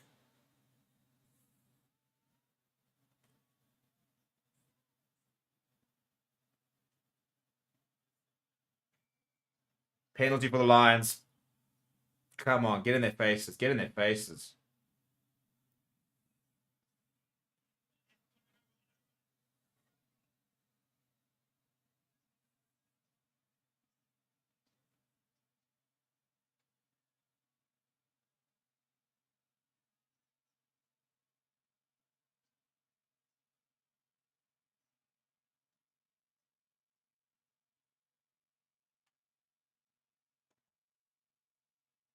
Come on, man. Up to the halfway line. Could you imagine? Could you imagine? I might just get into the car and drive to Pretoria and go and, tell the Bull supporters what I think about them. I'm actually not, because they'll put me on the ground. But I like to, it's nice to be big and talk and, when you're sitting here in a room where nobody can find me, like my little bunker here. Right, come on, lads. They've got the ball. Penalty advantage, I think it was, and JC Pretorius has come away with it. I'm pretty sure. I think that was penalty advantage. She said. Reynald Jonker. Oh, sit down, Chris Smith. Welcome to the game. Warren Vandenberg. Who wants it? PJ Buerta to Franco Horn. Franco Horn. Step back towards some of his support. Good work from the number 8. Warren Vandenberg to Ruandre. Fires it out to Manny Ruskers himself.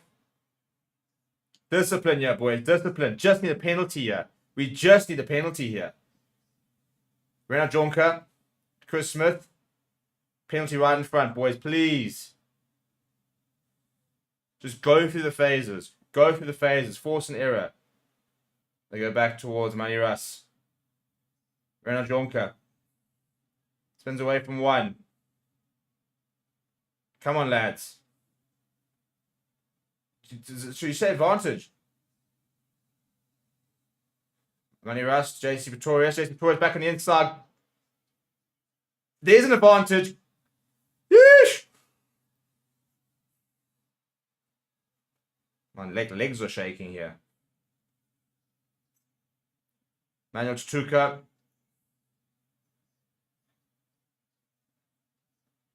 PJ Buerta, Renan Jonker, pretty solid defense so far. Ball out to the top to Jason Pretorius. Steps inside. Jason Pretorius looking to free his arms. Still penalty advantage here. 12 phases. I just could see her pick up and go.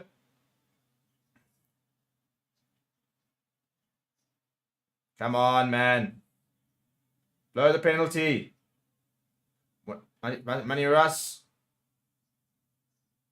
There's no advantage here, Amy. We want the penalty.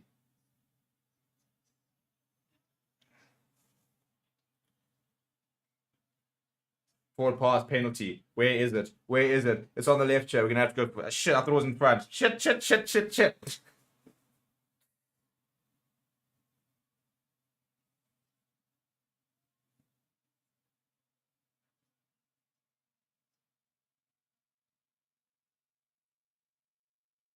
Ooh, do you try for the 3 points? Do you go for the corner? Where is the mark? Oh, he's taking the tee. I can't watch. Gianni Lombard, please. Please. No, I'm panicking here, guys. I'm panicking. Where's this mark? Oh, yeah, you keep walking in the inside. You keep going inside that field. Come on, man. Go and find a nice mark for us. Where is it? Shit, I don't like where she's... Where you going? Yeah, see, the kicking tee has been put back because, yeah, it's all the way back at the halfway line. Gonna have to go for the corner here. I don't know where... I also don't think they knew where the mark was. I want to just need to find toucher, mate. Yeah, it does make sure that's a great touch finder. Into 22. Come on, the lads. Come on. Just give it to Edel van der Merwe. He'll do everything by himself.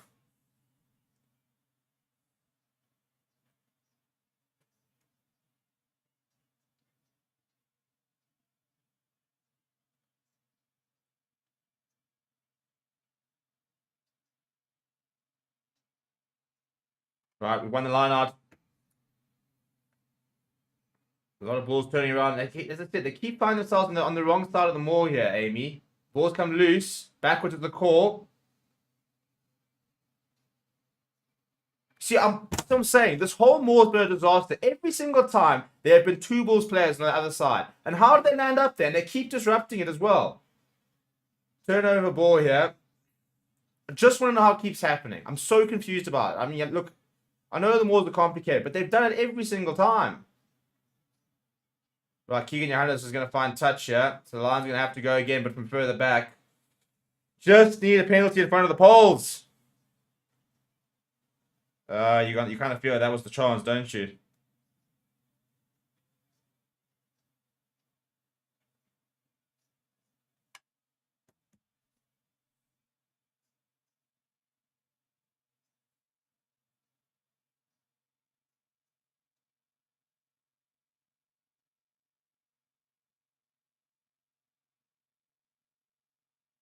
Right, first things first.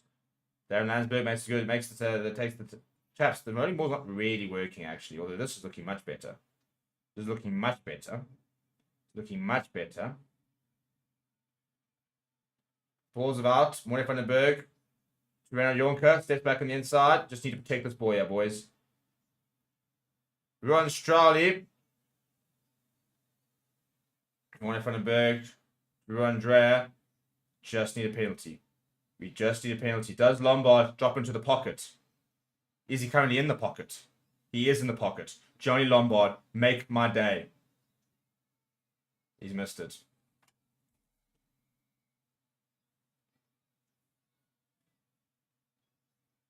Oh, man. Oh, man. That would have been... He saw his name out in lights. He saw his name in lights. Just couldn't do it. Well, it's a good game. It's an entertaining game, nothing else. That's potentially... I mean, it's too early to say, but that could very well be the Lions Currie Cup campaign over. Hell of a match, though. Hell of a match. There's one thing we cannot complain, and that's about the quality of... I mean, not the quality necessarily, because it's some bad moments, but the intensity and how close that was. That was a good spectacle to watch. Yeah. Right. Well, people, thank you very much for joining me. We will see you guys in about an hour, less than an hour, for Leinster versus La Rochelle.